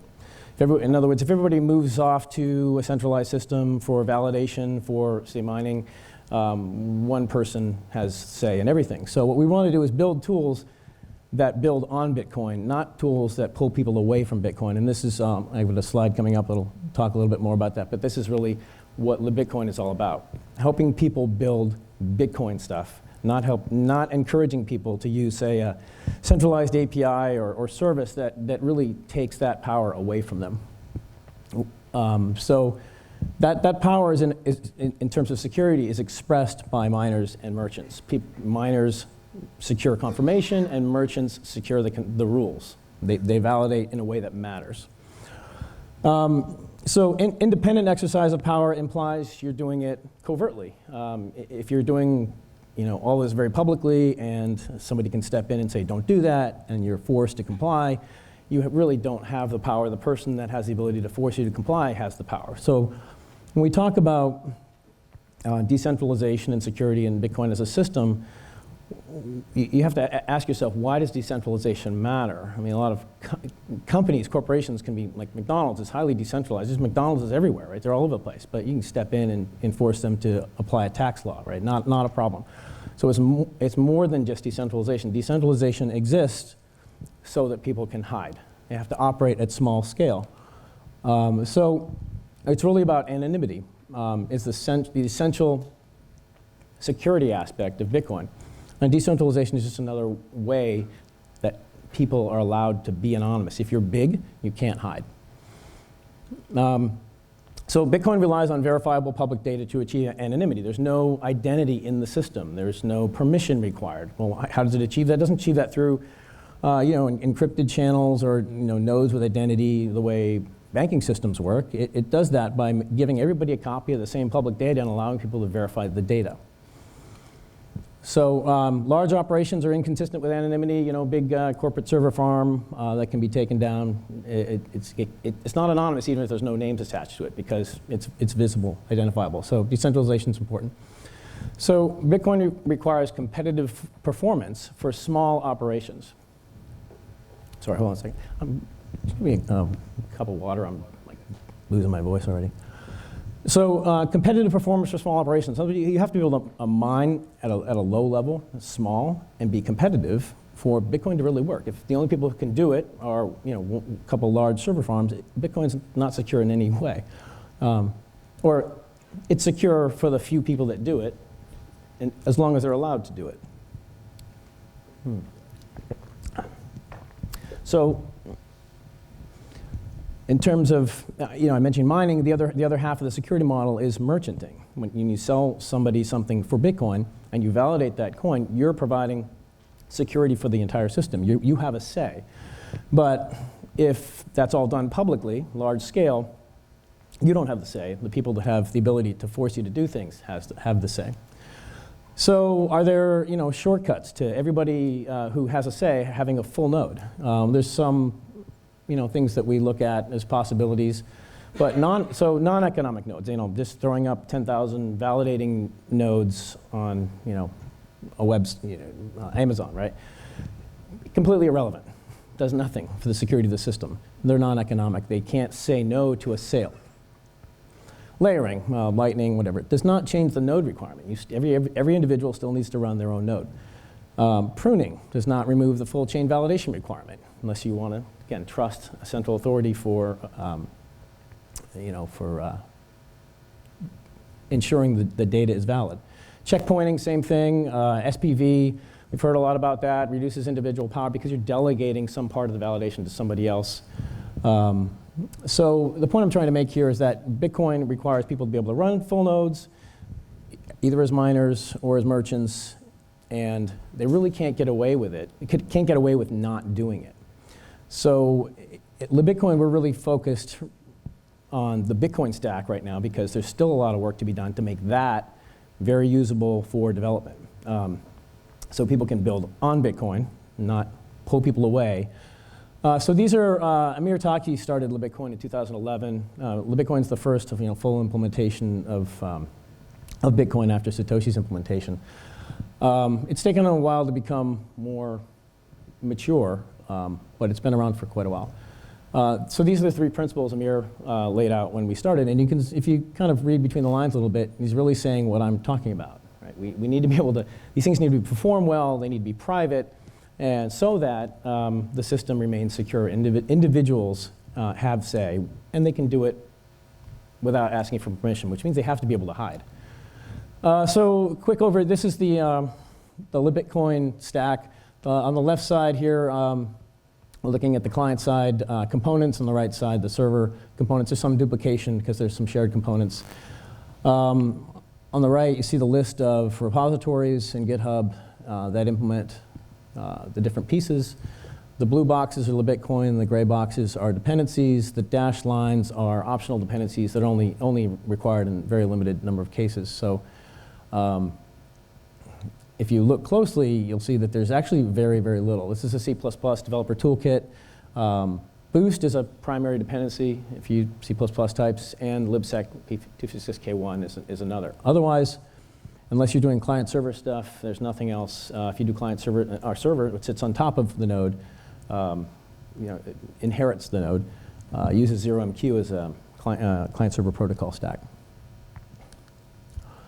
So Bitcoin server, it builds on. We have a node, and then the Bitcoin server is a compilation of additional code on top of the node, and this is built on Bitcoin. This is itself not part of the Bitcoin protocol.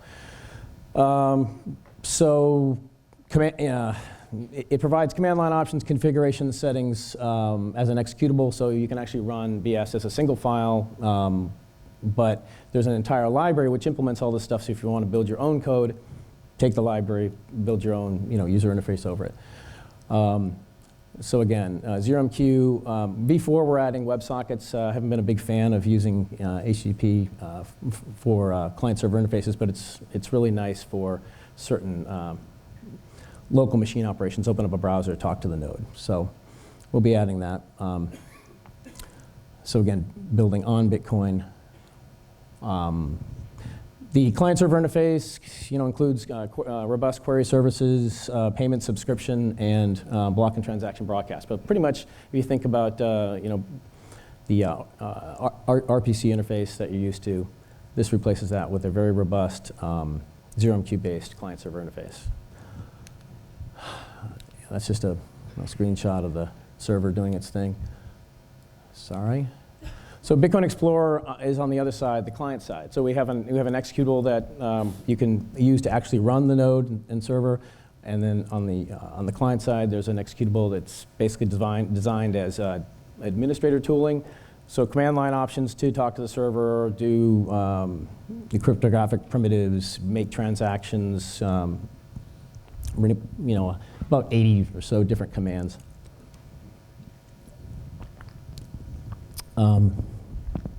It's very similar to the server in its operation. It's basically a library that you can build over if you want to, but also it compiles into an executable single file, so again, very easy to deploy and maintain. No dependencies. Okay, just skip that. It's just we got a bunch of these things to describe the command operation. So the boxes and the circles are data types, and the little oops, that's not the pointer. Slow down. These little things, HT to EC, for example, these are commands that you can execute on the command line to transition between these different data types. So the full set of commands is that's the quantity of them anyway, and what they do. Jesus. All right. So anyway, I just have a few more slides. I really wanted to, my focus here was really not to talk about all the things that is Bitcoin. We're doing some new and interesting things on performance, and that was really the point of describing why performance is so important, because I wanted to talk about some of the new and interesting things we're doing. So these 4 topics. So Bitcoin is very different than what you're familiar with in terms of full node implementations. There's no transaction memory pool, there's no block memory pool, there's no signature script cache, no unspent output store, and no data ever gets deleted or reordered in the store. So maybe like, how do you do that?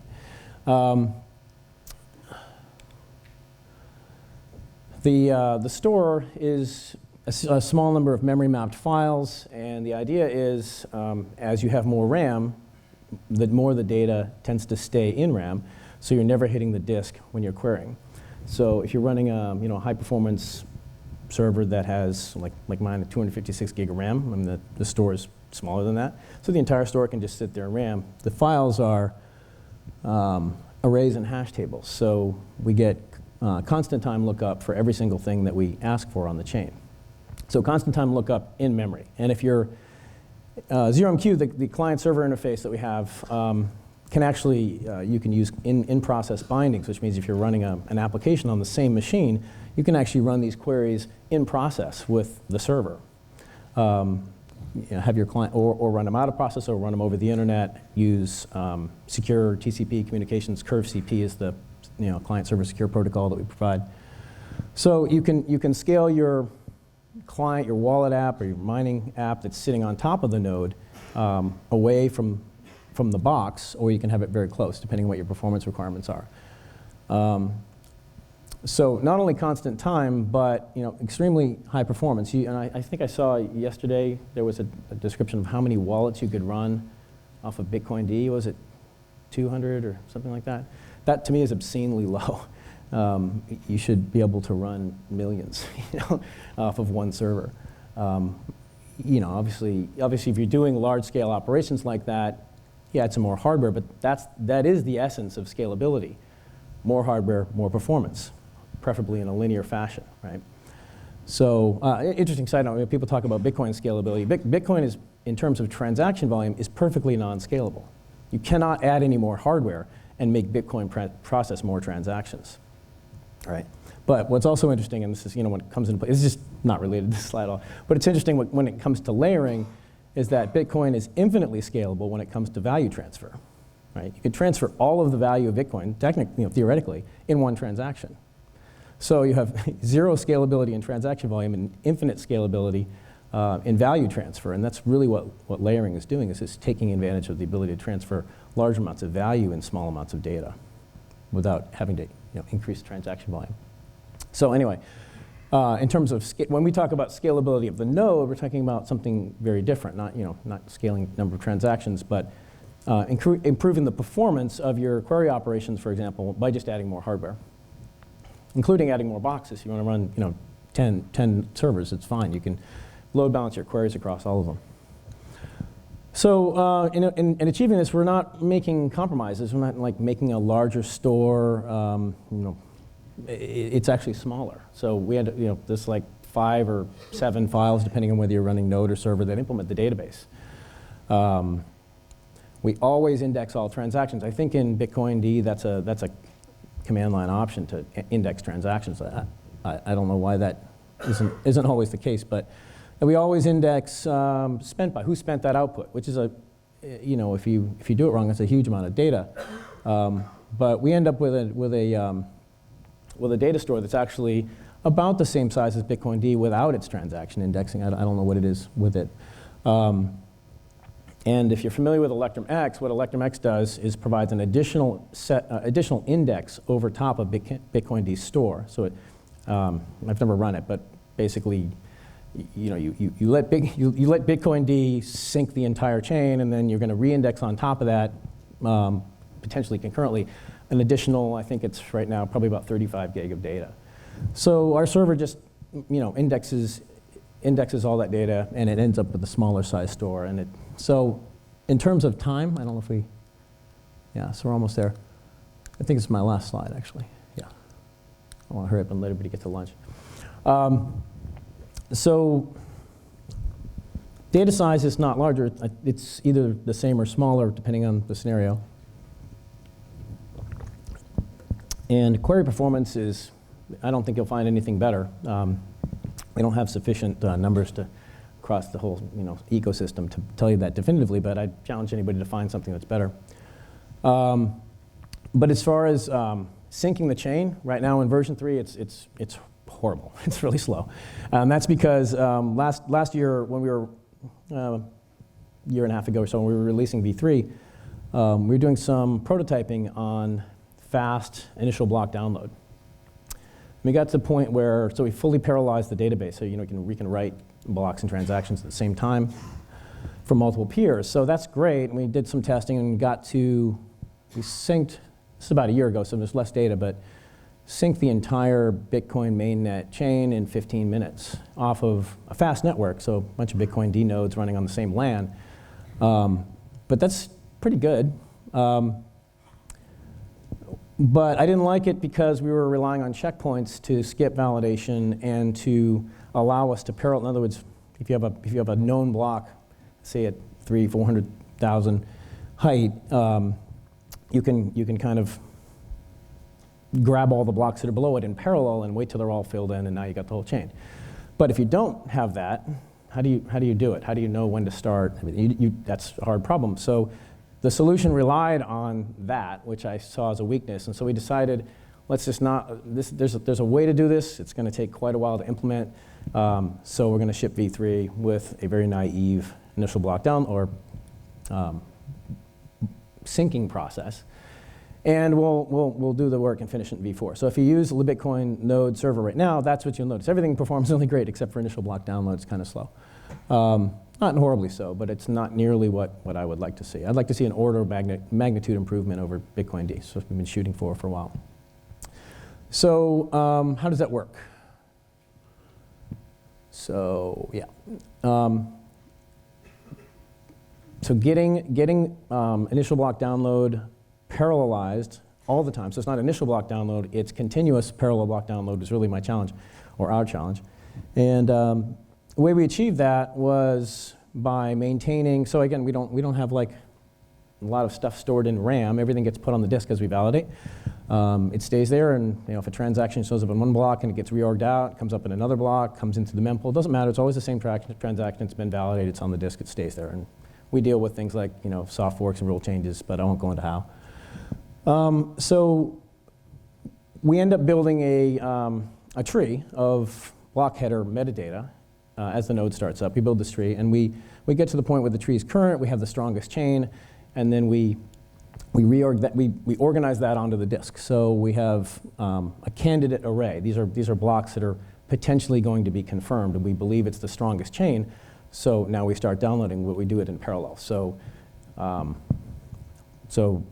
tree of blocks, usually it's going to be just a list, but once we find the longest branch in the tree, we commit that's being committed to disk as it becomes longest. Once it becomes current, in other words, we're now in the current time frame based on timestamp, we just start downloading in parallel from any number of peers that you've configured.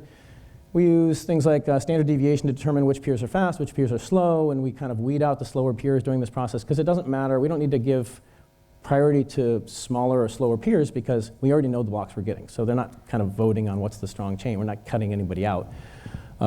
We just want to hit the peers that are giving the fastest response. So we kind of build up speed as the data is coming in from 8 peers by default, but as many as you want. And we write all the blocks to disk concurrently. We do the minimum required level of validation to know that it's expensive data for somebody to fake. Right? In other words, it's got proof of work associated with it. All the transactions lock in, and they all get ported to the disk at the same time.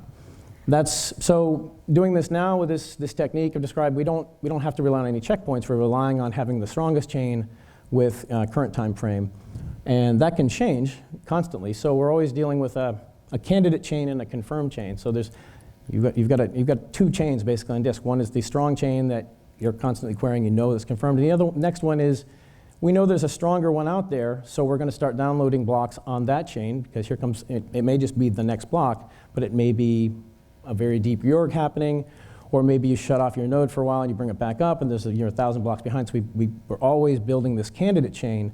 Once we know it's stronger, then we start downloading its blocks, and we always do that in parallel. Once we have all the blocks, we do, depending on where you are, if you're validating these blocks, there's a validation chaser that comes in behind them as they get downloaded and sequentially performs the validation in parallel, et cetera. So that allows us to reorg the candidate chain into the strong chain on a continuous basis. So anyway, the gist of it is we get to bring in blocks all at the same time, put them on the disk at the same time from any number of peers. So you can sync the chain. I think now we're looking at about, on my machine, about 2.5 hours to sync all of Bitcoin mainnet without server indexing. Server indexing should probably, I think we're looking at an additional 15 minutes, which means that all the address indexing and just the address indexing, it's the only additional index now. So pretty good. On the same machine, Bitcoin D, I think, takes about 12 hours. So not quite at order of magnitude improvement yet, but we haven't done any additional optimization over the initial implementation, so maybe we'll get there. Anyway, so the idea is simple, small node, server interface that's robust, reliable, internet capable, highly performant, that you can build applications on, wallets, mining stacks, that don't force people to rely on a centralized API service, and do it in a way that's very easy to deploy. Take this one file and put it out on your machine. Hopefully at some point, we get that to the point where we can do it mobile, we can do it embedded. You have a little tiny microchip that can validate your money. That would be ideal, right, someday. As long as we don't make blocks bigger, we'll catch up. Anyway, that's the presentation. Lunch is coming up. Any questions?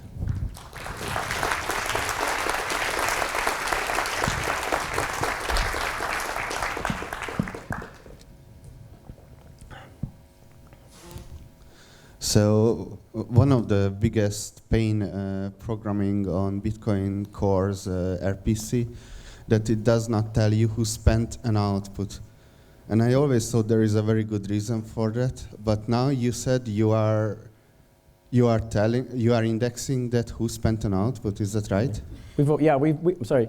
So when you just maybe restate it, but the answer is yes, we do that. If you have an output and you want to know who spent it, that's actually a hard question. If you don't index that data, you have to scan the entire blockchain to find it, right?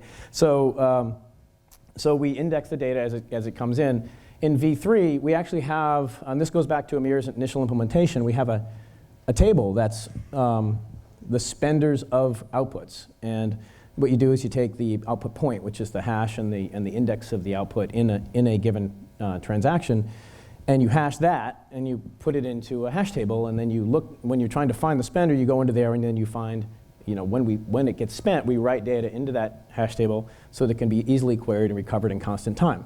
The problem is it's about 75 gig of data, right? That's a huge amount of data when you compare it to the, I don't know what chain is now, maybe 250 or something, 150, I can't remember.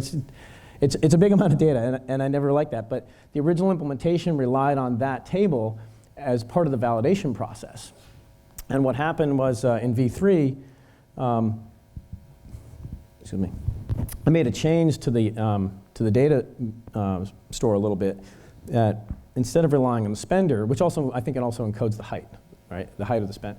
So instead of having to rely on that, we just put a little bit of extra metadata into the transaction storage so that for every output, the spender height is encoded into the store. So that's, I don't know, megs of data, not really significant compared to the size of that, 75 gig table.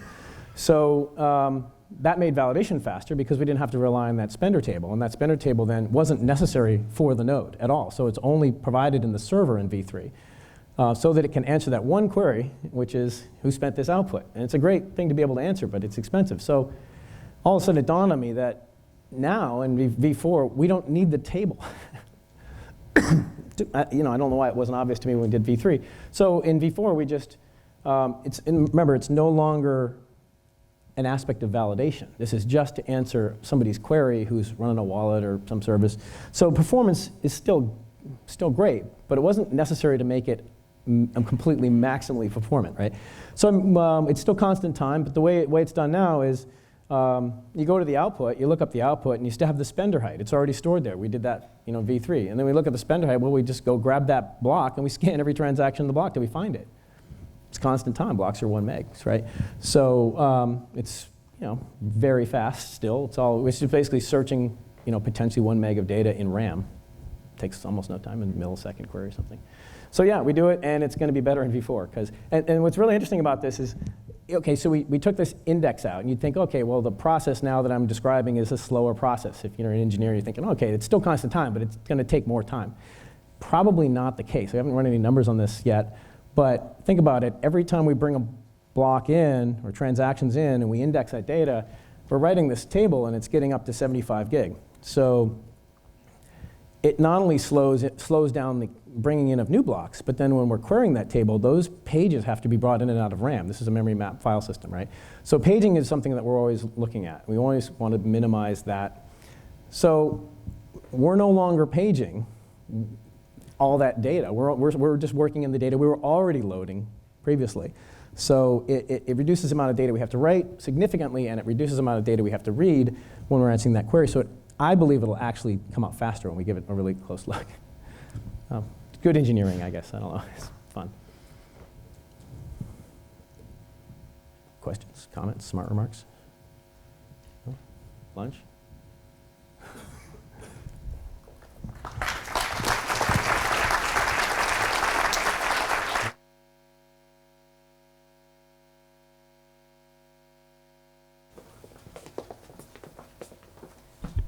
Okay, so now on the program there is a panel, but everybody's hungry, so let's just go get lunch. So for the vegan, actually, I don't know if there are any in the room, but yesterday I think that was a problem. So if you need a vegan meal, you just go where they are preparing the food. It's like on one of the room on the right. So you go there and you ask for a vegan meal and you will have it. All right? So like yesterday, you're welcome to go this way for food. Thanks.